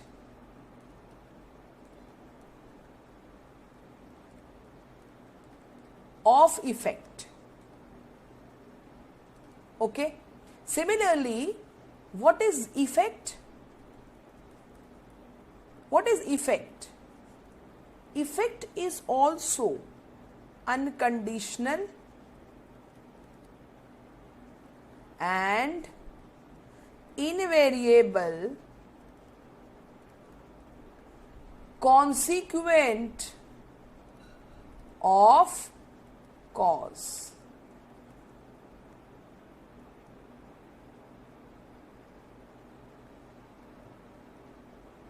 ठीक है? क्या? Unconditional and invariable consequent of the cause. इस तरह से इन्होंने समझाया। So the same cause produces the same effect and the same effect is produced by the same cause. इन्होंने बोला कि कोई ऐसा इफेक्ट हिडन नहीं होता भाई, कि उस कॉज में हिडन है, ऐसा नहीं है, कोई हिडन विडन की क्वालिटी नहीं है। और every effect is a new product which was not found previously in the cause. ये इन्होंने ऐसा बोला कि तुम अगर क्ले से पॉट बनाते हो, जैसे क्ले है, हाँ, इन्होंने एक और चीज यहां पे ऐड कर दो, effect is the new beginning, और दूसरा ऐड करो कि effect is the new beginning, तो बोल ही दिया, और एक और चीज ऐड कर दो, यही सेंटेंस है कि effect is the new product, या इफेक्ट इज, वही चीज है वैसे, न्यू बिगनिंग बोलो या न्यू प्रोडक्ट बोलो, वही चीज है, पर फिर भी effect is the new product. तो इन्होंने समझाने के लिए ये बोला कि यार तुम क्ले से पॉट बनाते हो, समझा हमने, तो पॉट एक न्यू बिगनिंग है भाई। पॉट क्ले के अंदर थोड़ी ना है, पॉट जो है वो क्ले के अंदर थोड़ी ना है। अगर मैं पॉट बोलती तो पॉट क्ले के अंदर मौजूद नहीं है, पॉट एक नई शुरुआत हो गई, ये इस तरह से समझते थे। ठीक है, तो ये आपके न्याय फिलॉसफी का कहना था कि पॉट एक फ्रेश क्रिएशन है, ये न्यू बिगिनिंग है जो क्ले के अंदर, क्ले तो मिट्टी होती है, वो कैसे पॉट के अंदर निहित है बताओ तो जरा। तुम कर्ड और मिल्क तो कर दिए, लेकिन ये वाला एग्जाम्पल बताओ कि घड़ा बना रहे हो तुम, अगर घड़ा मिट्टी में पहले से निहित है तो मिट्टी से तो बहुत कुछ बनता है, मिट्टी से तो तुम नाना प्रकार की चीजें बना सकते हो। तो क्या वो सारी जो इफेक्ट है वो सब क्ले के अंदर मौजूद है? मतलब वो इस तरह से बात करते थे कि भाई हर इफेक्ट जो है एक न्यू क्रिएशन है। ठीक है, तो ये इन्होंने असत कार्यवाद बोला, ये समझ में आ गया तुम लोगों को। अब याद रखना, इन्होंने जो ये बात बोली ना कि अनकंडीशनल कॉज, देखो इन्होंने जो ये बोला ना unconditional cause, this unconditional cause is actually the real cause. अगर कारण अनकंडीशनल है तो वही रियल कॉज है। अगर एक्सीडेंटल कॉज बन जाए, वो अगर फॉल्स कॉज है ना तो उसका नाम दिया उन्होंने accidental cause. This is false cause, कारण जो है ये गलत है। अब इसको तुमको एग्जाम्पल बताऊंगी मैं। जैसे पॉट का रियल कॉज क्ले है, पर अगर तुम ये बोलो कि पॉटर जो घड़ा बना रहा है दैट इज द कॉज, घड़ा बना रहा है वो भी बन जाएगा तुम्हारा, निमित्त बन जाएगा, वो छोड़ो अभी, घड़ा बनाने वाला नहीं, पॉटर भी इट्स अ निमित्त कॉज। जैसे कि अगर मान लो घड़ा बनाने वाले के पापा, तुम बोलो कि जो पॉटर है, पॉटर्स फादर, भाई पापा ने तो पैदा किया ना पॉटर को, है कि नहीं? तो potter's father is also the cause of the pot. These are the false cause, accidental cause है, वो गलती से बन गए, दिख रहा होगा तुमको, but that is not the cause, कारण नहीं है वो। तो मैम अनकंडीशनल कॉज फिर क्या क्या है ये बताओ, रियल कॉज क्या क्या है, उस पे चलते हैं कि रियल कॉज क्या क्या। मैं तुमको ये थ्योरी समझ में आ गई कि क्या बोला था न्याय फिलॉसफी ने। न्याय फिलॉसफी ने दो बात बोली थी, ये चीज मैंने ऐसे यहाँ पे तुमको स्लाइड में ऐसे लिख के दिया है, बाकी तुमको वन नोट पे भी मिल गया है। तो इन्होंने बोला कि भाई कॉज जो है वो क्या है, इट इज एंटीसीडेंट, और कैसा एंटीसीडेंट है, अनकंडीशनल और invariable antecedent of the effect, और वही रियल कॉज होता है जो अनकंडीशनल होता है। ठीक है, अब यहां पे समझो कि तीन टाइप के कॉज बोले उन्होंने, these are the obviously unconditional cause, पर ये तीन टाइप के हैं। हाँ, कॉन्सिक्वेंट यानी रिजल्ट। ठीक है, यस यस, वेरी गुड परिधि, वेरी गुड, एग्जाम्पल अच्छा दिया है तुमने। सो तीन कॉज क्या है, सबसे पहला कॉज है समवयी, दूसरा है असमवयी, और तीसरा है निमित्त। बोलते कई लोग बोलते हैं निमित्त कारण है बस इसका ये। तो समवयी, असमवयी, निमित्त। अब देखो समवयी क्या है, व्हाट इज समवयी? समवयी यानी इनहेरेंट कॉज या मटेरियल कॉज भी बोलते हैं इसको। जैसे कि पॉट किससे बना, पॉट बना क्ले से। कपड़ा किससे बना, कपड़ा बना थ्रेड से, है कि नहीं? थ्रेड से बनता है कपड़ा, तो थ्रेड है, क्ले है, दीज ऑल आर समवयी। हम अनकंडीशनल कॉज पे ध्यान दे रहे हैं। ठीक है, अनकंडीशनल कॉज पे हम ध्यान दे रहे हैं, तो इस पे चलें अगर हम, तो सबसे पहले बोलता है वो समवयी। समवयी बोलो या मटेरियल कॉज बोलो, इंग्लिश में अगर ज्यादा समझ में आता है तो। ये क्या चीज है, जैसे अगर मैं क्ले बोलती हूं, क्ले से बनता है पॉट, थ्रेड से बनता है क्लॉथ, गोल्ड से बनता है ज्वेलरी, गोल्ड ज्वेलरी। तो ये सब क्या है, these all are material cause. ये क्या है, मटेरियल कॉज है, ये इनहेरेंट कॉज है। दूसरे टाइप का कॉज होता है असमवयी।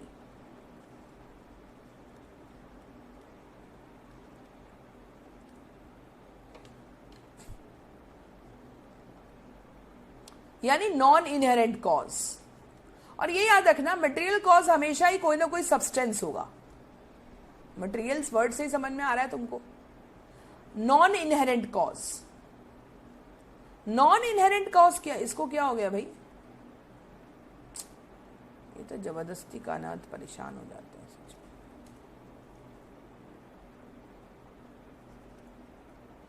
असमवयी या नॉन इनहेरेंट,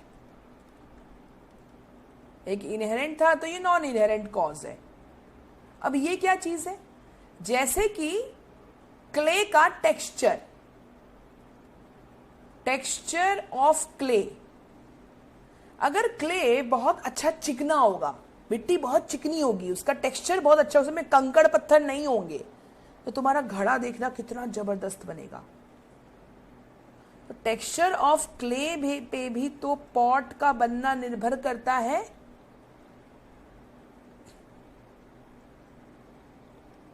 सब ये सब न्याय न्याय न्याय ये सारी बातें कर रहा है, ठीक है? ये सब न्याय बातें कर रहा है, क्योंकि तुम्हारे सिलेबस में ही न्याय फिलॉसफी है, न्याय न्याय के अकॉर्डिंग है। तो टेक्सचर ऑफ क्ले, देखो लॉजिक का जो ज्यादा कंटेंट है ना, लॉजिक का जो पूरा बेस है ना, वो न्याय ने ही रखा था। ध्यान रखना, इन लोगों ने बातें कर दी थी बुद्धिज्म जैनिज्म ने, पर इनका लॉजिक के ऊपर ज्यादा वो नहीं था फोकस, वो तो अपनी फिलॉसफी दे रहे थे, या सांख्य भी अपनी फिलॉसफी दे रहा था। पर जो एक लॉजिक की बात करते हैं ना हम लोग, तर्क वर्ग, ये सब न्याय ने पूरा बेस, पूरा फाउंडेशन रखा था, ठीक है?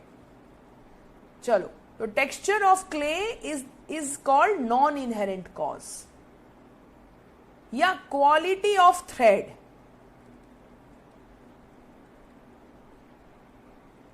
थ्रेड पतला है, टूट जाता है या मजबूत है, this is again non inherent cause. अब इसके ऊपर डिपेंड करेगा क्लोथ जो तुम्हारा बन रहा है, कपड़ा जो बन रहा है। तो ये क्या हो गया? तो नॉन इनहेरेंट कॉज हमेशा कोई ना कोई क्वालिटी होती है। जैसे मटेरियल कॉज, मटेरियलिस्टिक चीज होती है उसके ऊपर। अब तीसरा होता है निमित्त, निमित्त कारण, हिंदी में बोलते हैं निमित्त, या फिर एफिशिएंट कॉज इंग्लिश में बोलते हैं। देखो, non inherent cause is always a quality और एन एक्शन। जैसे थ्रेड का मैंने क्वालिटी बताया, कलर भी, colour is also non inherent cause. यहां पे कलर भी ऐड कर दो, क्वालिटी ऐड कर दो, या थ्रेड का कलर ऐड कर दो। अब आ जाओ निमित्त, निमित्त और एफिशिएंट कॉज। अब ये क्या चीज है मैम? ये है पावर, या जो जरिया बनता है। The power which helps the material cause is निमित्त। एफिशिएंट बोलते हैं ना, देखो मटेरियल कॉज को एफिशिएंट कौन बनाएगा? सोचो थोड़ी देर के लिए। क्ले को एफिशिएंट कौन बना रहा है कि वो पॉट में बदल जाता है?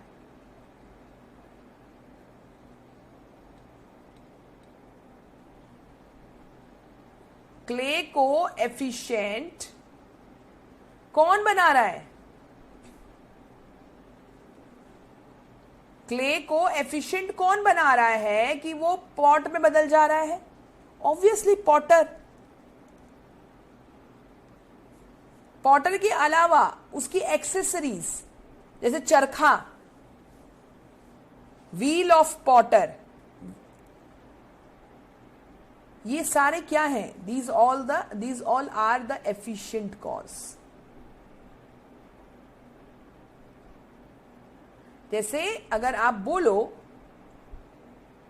कि गॉड है, भगवान क्या है? भगवान निमित्त कारण है इंसान को बनाने का। इंसान जिससे भी बन रहा हो, सेल्स, और तुम बोलो कि भैया इंसान कैसे बना, तो भाई हम स्पर्म और ओवरी मिल गया तो एक इंसान की उत्पत्ति हुई। तो yes, sperm and ovaries are material cause of human being, पर ये सब कौन एफिशिएंट बना रहा है? कोई ना कोई पावर है. सो गॉड इज द निमित्त कारण. आया समझ में? तो ये 3 कारण याद रखना. फर्स्ट वन इज समवई, मटेरियल कॉज, इनहेरेंट कॉज. दूसरा है नॉन इनहेरेंट, असमवई, इस पे क्वालिटी और एक्शन आ जाता है, एक्शन भी आ सकता है ना. और जिसकी वजह से यस या जो कारण बन गया, जो बीच में निमित्त बोलते, जो उसको होने में मदद कर रहा है, मटेरियल कॉज को इफेक्ट में कन्वर्ट करने में जो हेल्प कर रहा है. कपड़ों के मामले में वीवर हो गया, वीवर की एक्सेसरीज हो गई, जितने भी यूज करता है वो, दीज ऑल आर निमित्त कारण. निमित्त यानी कि योर एफिशिएंट कॉज. ओके, यहां तक समझ में आ गया होगा, कोई दिक्कत नहीं. Any doubt? ये इजी था, समझ में आ गया होगा तुम लोगों को. अब हम आते हैं एक्चुअली जो तुमसे क्वेश्चन पूछा गया था ना, अब उस पे हम लोग आ रहे हैं. ये तुम लोगों को पूरा मैंने एक थ्योरी ऑफ कॉजेशन का ना ऐसा मतलब वो दे दिया मैंने, बेस बना दिया है कि आप कुछ भी पूछे तुम बना दोगे. ठीक है, ये तुमको शॉर्ट में है यहां पे लिखा हुआ, देखते जाओ. अब आ जाओ तुम फॉल्स कॉज पे, जो रियल कॉज नहीं है. तो न्याय ने रिकॉग्नाइज किया 5 kinds of accidental antecedent that are not real causes. भाई उन्होंने बता दिया पहले कि अनकंडीशनल कॉज यानी रियल कॉज क्या क्या होता है. 3 टाइप के हो जाते हैं कभी कभार, आपको पता होना चाहिए, समवई, असमवई, निमित्त. लेकिन जो एक्सीडेंटल एंटीसीडेंट होते हैं उसको भी पहचाना न्याय ने. तो न्याय ने 5 तरह के एक्सीडेंटल एंटीसीडेंट या आप बोलो फॉल्स कॉज की बात करी है. पहला है the quality of a cause are mere accidental antecedent. Quality of a cause मतलब अब तुम बोलोगे मैम थ्रेड की क्वालिटी में तो थी, वहां थ्रेड की क्वालिटी नहीं कर रहे, मटेरियल कॉज की क्वालिटी नहीं, कोई दूसरी चीज की क्वालिटी है, तो वो एक्सीडेंटल एंटीसीडेंट है. जैसे colour of the Potter staff. Staff क्या होता है? वो जिस डंडे से घुमा रहा है ना, चरखा, जिस डंडे से चरखा घुमाता है, अब वो डंडा, स्टाफ मतलब डंडा, कुम्हार की लाठी, डंडा नहीं बोलेंगे, लाठी.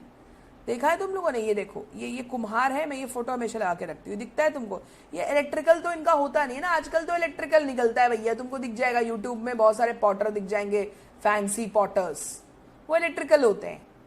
I am talking about this डंडा जो मैकेनिकल घुमाते हैं वो लोग.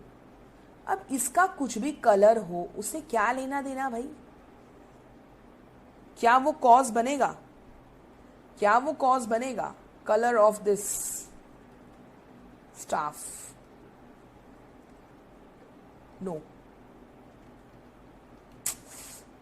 नहीं बनेगा. ठीक है, तो quality of a cause are mere accidental. इसके बाद कॉज ऑफ अ कॉज और अ रिमोट कॉज, जो मैं तुम्हें बोला पॉटर के पापा, वो थोड़ी ना पॉट बनने का कारण है. ये बोले कॉज ऑफ अ कॉज, क्योंकि पॉटर वॉज द कॉज ना, और वो कैसे बना? वो ऑब्वियसली उसके पापा के कारण बना है, पापा ने उत्पत्ति की है उसकी, इसलिए बोला कॉज ऑफ अ कॉज. या ये तो रिमोट कॉज है यार, आप पापा कहां से बीच में आ गए?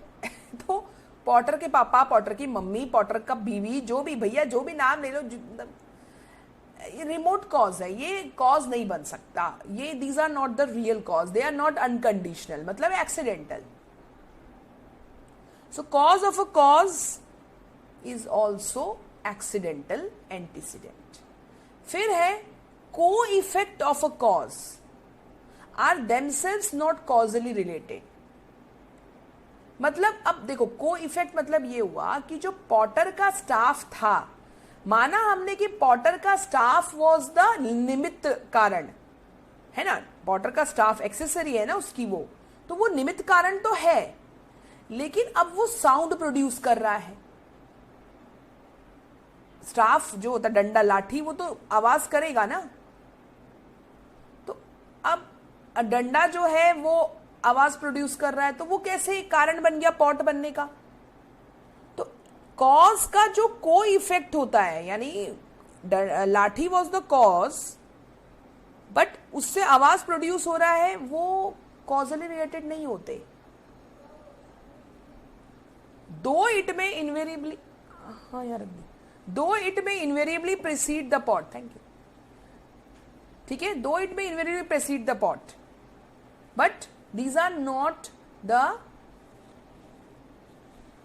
unconditional antecedent, these are accidental antecedent। समझ में आ रहा है तुम लोगों को? ठीक है, यहां जैसे बोला night and day are not causally related.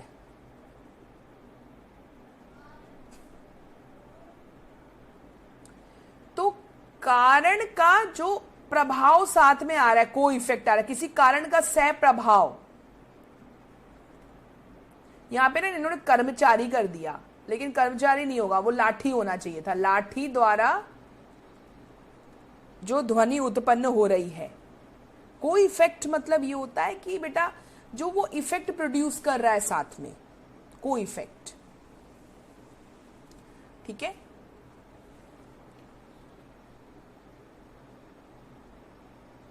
इसके बाद आता है चौथा, अननेसेसरी थिंग्स। यहां पे ना ये वाला लाइन हटा दो, इसको, ये कंफ्यूजन क्रिएट करेगा, इसको हटा दो, इसको हटा देना, ठीक है। अभी जो मैं तुमको समझाया उतना ही समझो, ज्यादा नहीं समझना है, बहुत ज्यादा गहराई में। अब इसमें तुम देखो, अब तुम और भी बताते हो तुमको, जो कोई इफेक्ट ऑफ अ कॉज है।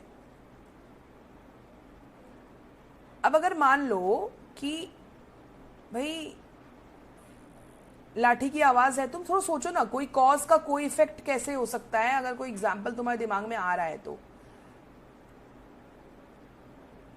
पॉटर का ही एग्जाम्पल दिमाग में रखो। अब जैसे कॉज हमारा पॉटर भी है, ठीक है, कॉज हमारा पॉटर है। पॉटर गाना गा रहा है। पॉटर की एक आदत है, एक गांव में मशहूर जो है कुम्हार है, जो है ना लोकल संगीत गाता है, जो लोकल संगीत गा रहा है, उसकी आदत है कि वो गाना गा के पॉट बनाता है। तो जो वो गाना गा रहा है, क्या वो पॉट बनने का कारण हुआ? शिवाली के क्यों सिर के ऊपर से जा रहा है? भाई बहुत सिंपल सिंपल सी बातें हो रही हैं, तुमसे ही सवाल पूछ रही हूं मैं। मुझे एक बात बताओ कि पॉटर है वो, जैसे कई लोग होते हैं खाना बनाते बनाते गाना गाते हैं, है ना, कई लोगों की आदत होती है, एक अजीब सा जोश आता है। तो क्या तुम ये बोलोगे कि वो गाना गाता है इसलिए पॉट अच्छा बन रहा है? तो भाई पॉटर तो कॉज है, पर पॉटर के साथ जो कोई इफेक्ट है, यानी वो गाना गा रहा है या कुछ भी कर रहा है, सो क्या वो कॉजली रिलेटेड है कहीं से भी? पॉट बनने का कारण है? नहीं है। According to Nyaya they are accidental antecedent, they are not unconditional antecedent. Okay, ये वो चीज समझा रहा है। इसके बाद अननेसेसरी थिंग्स। अननेसेसरी थिंग्स आजू बाजू है, जैसे पॉटर का गधा। भाई पॉटर ने गधा पाल रखा है, तो क्या गधा कारण बना पॉट बनने का? है ना। या फिर इटर्नल सब्सटेंसेस, जैसे कि हवा बह रही है तो पॉट अच्छा बन गया, ऐसा थोड़ी ना होता है। ये इटर्नल सब्सटेंस है, अननेसेसरी थिंग्स है ये, वो कभी भी अनकंडीशनल एंटीसीडेंट नहीं हो सकते। भाई पॉटर की बीवी बहुत खूबसूरत है, वो सामने खड़ी रहती है इसलिए पॉटर पॉट अच्छा बनाता है। अब ये क्या बात हुई? पॉटर की बीवी तो अननेसेसरी है। पॉटर की बीवी बाजू में बैठी है तो वो भैया वो पॉट अच्छा बना रहा है, कुछ भी बोलते ना, वो अर्नब गोस्वामी का नहीं है कुछ भी, तो वो कुछ भी नहीं बन जाएगा unconditional antecedent. They are all are accidental antecedent. अगर बोल भी रहे हो ना तो they are false cause according to Nyaya. या इटर्नल सब्सटेंस है, इटर्नल कंडीशंस है, हवा, पानी, धूप, छाव, they all are eternal, so they are also not unconditional, means they are accidental, they are not unconditional. और लास्ट में है plurality of causes is also wrong because causal relation is reciprocal. एक effect एक ही cause से निकलेगा. भाई मिट्टी का घड़ा मिट्टी से ही बनेगा, मिट्टी का घड़ा सोने से नहीं बन जाएगा, मिट्टी का घड़ा लोहे से नहीं बन जाएगा. हर इफेक्ट का अपना एक स्पेसिफिक कॉज है. अब तुमको क्या है ना, तुमको समझ में इसलिए नहीं आ रहा कि ये लिखा लिखा लिखा लिखा दिख रहा है ना तुमको, इसे तुमको समझ में नहीं आ रहा. अब मैं तुमको अपने वन नोट में समझाती हूं, अपने आप समझ में आ जाएगा. देखो 5 काइंड्स अपने तरीके से समझाना पड़ेगा ना भैया, ये तो सिर्फ तुम लोग को एक रिव्यू करवाया है. अब देखो 5 काइंड्स ऑफ एक्सीडेंटल एंटीसीडेंट. बोलो या फिर बोलो नॉट अनकंडीशनल. तुम लोग 2 मिनट रुक जाना. नॉट अनकंडीशनल, 1 मिनट रुकना है ना.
ओके, सो लास्ट एक बार ये वाला समझते हैं.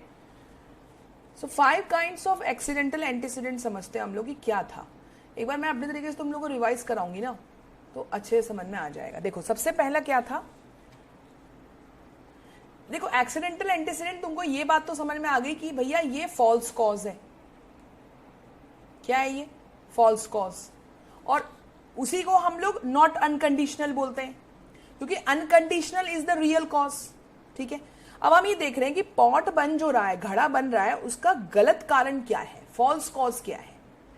तो सबसे पहला न्याय फिलॉसफी ने बोला कि सबसे पहला है कि अगर मान लो कि जो आपका जैसे निमित्त कारण है, जैसे निमित्त कारण में आपको जो पॉटर होता है उसकी लाठी जो है वो निमित्त कारण है, यानी that is the efficient cause.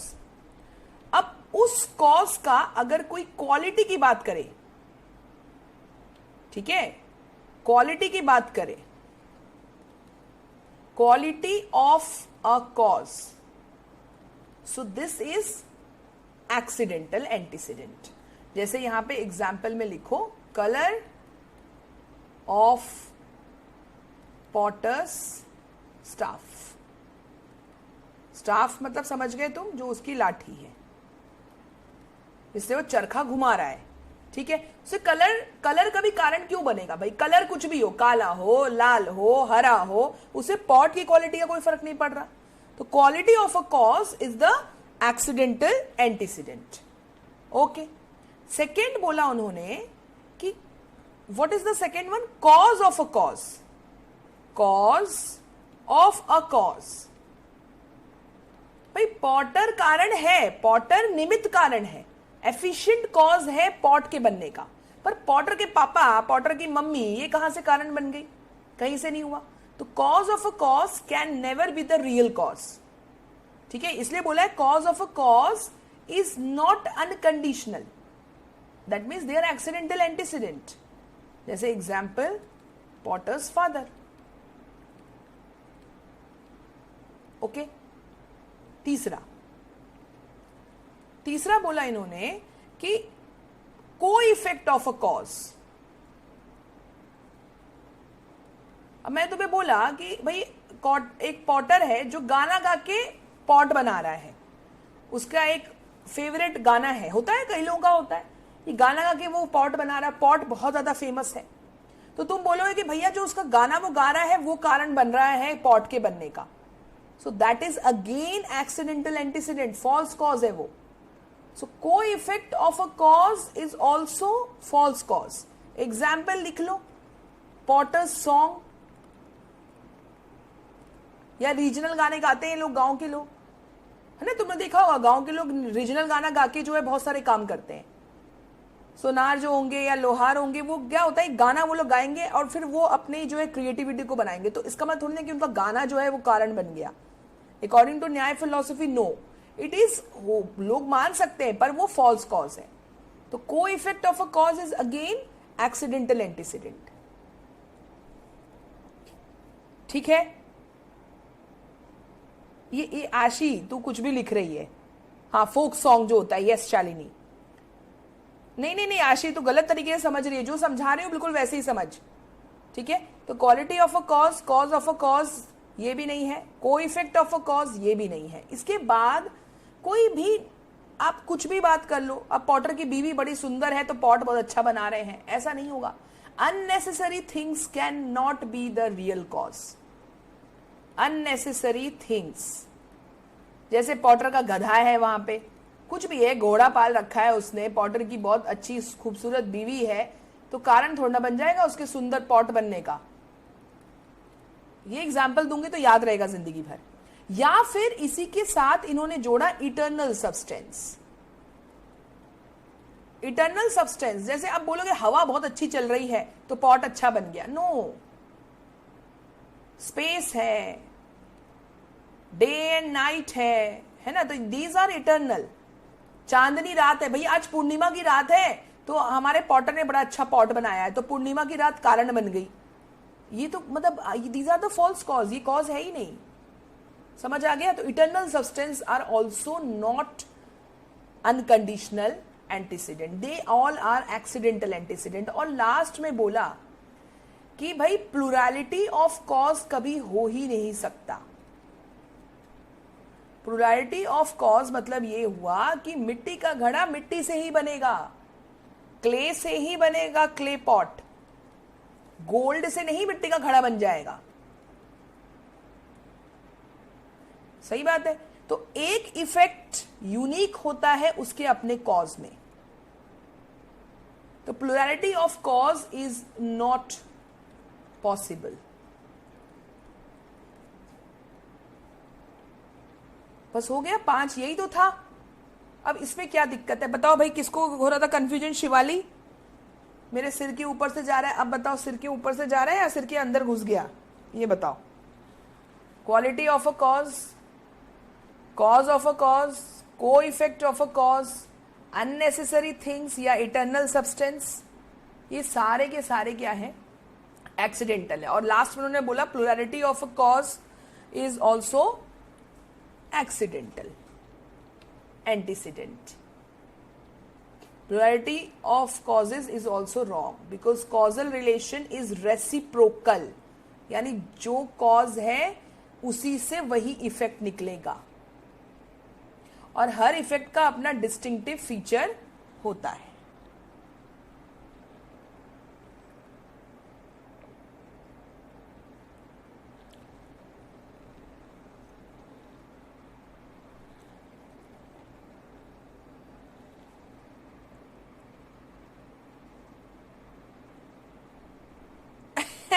Shivali मैं जानती हूं बेटा. बेटा एजुकेटर तो वही ठीक है ना जो समझे कि बच्चा उस तरह से नहीं समझेगा. मुझे पता है अगर मैं भी अगर ये क्या है यार मैडम कुछ समझ नहीं आ रहा, लेकिन थोड़ा सा उसको जब थोड़ा सा अच्छे से समझाया जाता है, शॉर्ट करके समझाया जाता है, प्यार से समझाया जाता है, और तुम बोलो तो मैं डिजाइन विजाइन बना दूं यहाँ पे, है ना, खूबसूरत बीवी का फोटो बना दूं यहाँ पे, तो और अच्छे से समझ में आ जाएगा, तुमको याद ही हो जाएगा. खूबसूरत बीवी, बिंदी लगा के, सुंदर सुंदर बाल है उसके, अभी नई नई शादी हुई है पॉटर की. ये सब अननेसेसरी थिंग्स है. पॉटर की नई नई शादी हुई है तो भैया पॉट उसके बहुत अच्छे बनने लग गए. है ना, अच्छी लग रही है ना. काले वाल करने चाहिए थे, क्या नीले नीले वाल कर दिए मैंने. बोलो शिवाली और क्या चाहिए बोलो, तुम जो बोलोगी मैं वैसे समझाऊंगी. बहुत ही गंदे पॉम कर दिए मैंने यार. ठीक है, लाल शादी हुई है तो चलो लाल सिंदूर भी लगा देते हैं, लाल बिंदी. क्या बना दिया मैंने यार. ठीक है, तो this is the reason. Okay चलो अब क्वेश्चन पे आ जाओ. भाई पॉटर की शक्ल देखो, यहां पॉटर की शक्ल देखो. अब पॉटर की खूबसूरत बीवी क्या, पता चला पॉट अच्छा नहीं बन रहा है, पॉटर की बीवी सुंदर नहीं है, पॉटर की बीवी भी बुढ़ा गई है, वो ओल्ड वाइफ, फैट वाइफ, है ना. तो अब ये बोलेगा कि मेरा पॉट अच्छा नहीं बन रहा. भाई तेरे को दो चपेट लगाए. तू कारण है असली. पॉटर इज द असली कॉज कि तुम्हारा पॉट अच्छा नहीं बन रहा. तुम बोलोगे मेरी बीवी सुंदर नहीं है इसलिए मेरा पॉट अच्छा नहीं बन रहा है. ऐसा कैसे चलेगा, ऐसा कैसे चलेगा. तो देखो न्याय फिलॉसफी ने ऐसी ऐसी बातें दी है ना कि कोई भी अपने काम के पीछे नहीं जा सकता. तो अब देख लो, काम से भाग नहीं सकता. In the light of causation which of the following is incorrect. अब बता दो जरा इनकरेक्ट क्या है, अब तो सही बताना.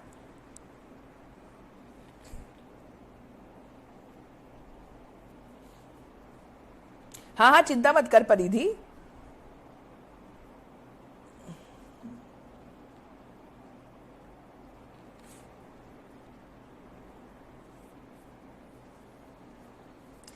Quality of a cause are accidental antecedent सही है. Cause of the cause is not the cause ये भी सही है. Eternal substance like space are not unconditional antecedent ये भी सही है. बचा क्या, यही तो बचा. ये बोल रहा है co effect of a cause are causally related. वो बोलता co effect are not causally related. वो गाना गाए कुछ भी करे, खूबसूरत बीवी नहीं, खूबसूरत बीवी नहीं था वो, कॉज का को इफेक्ट था. तो पॉटर का को इफेक्ट देखेंगे, या फिर पॉटर के स्टाफ का कोई इफेक्ट है, साउंड कर रहा है वो, तो वो these are not causally related. तो ये लिखा है कॉजली, तो your answer is C only. This is incorrect. Incorrect ढूंढना है. कितना आसान है, देखो ना पढ़ने के बाद लगता है ना कि अरे यार ये तो कितना इजी क्वेश्चन है, लो ऐसे बन गया. सी ओनली. अब ये अपने एरिस्टोटल जो थे ना हर जगह अपना आ जाते थे बीच में. न्याय फिलोसफी से चुराया था इन्होंने, तो कहीं बुक मिल गई होगी इनको, और उसके बाद अपना अपना दे मार रहे थे. तो इनके हिसाब से 4 कॉज है. वेस्टर्न अगर फिलोसफी देखें हम तो ये भी वही बात करते हैं. मटेरियल कॉज यानी would, brick, nail, the substance of which the things is made. Formal cause भी होता है जो डिजाइन, जो शेप करता है मटेरियल ऑब्जेक्ट को, जैसे स्केच, ब्लूप्रिंट, ये फॉर्मल कॉज है. एफिशिएंट कॉज वही निमित्त कारण जो हमारे न्याय फिलोसफी ने दिया था, कोई मेकर, बिल्डर या कारपेंटर की एक्सेसरी, ये सारे एफिशिएंट कॉज है. और फाइनल कॉज क्या होता है, भाई क्या कारण से आपने पॉट बनाया था, क्यों बनाया था, क्यों बनाया था? क्योंकि भाई लोग पानी पी सके, पानी पीने के लिए उन्हें कोई बर्तन चाहिए था, तो that is the final cause, यानी पर्पस और फंक्शन। तो ये भी याद रखना है, एरिस्टोटल का चार कॉज था, चार type, material cause, formal cause, efficient cause, final cause. ये भी लिख लेना, आ सकता है। चलो भाई, अब थैंक यू सो मच। अब हम चले साथियों, और आज एजुकेशन की क्लास नहीं होगी, ठीक है? मेरे थोड़ा सा घर में फंक्शन है, तो today education class is not there.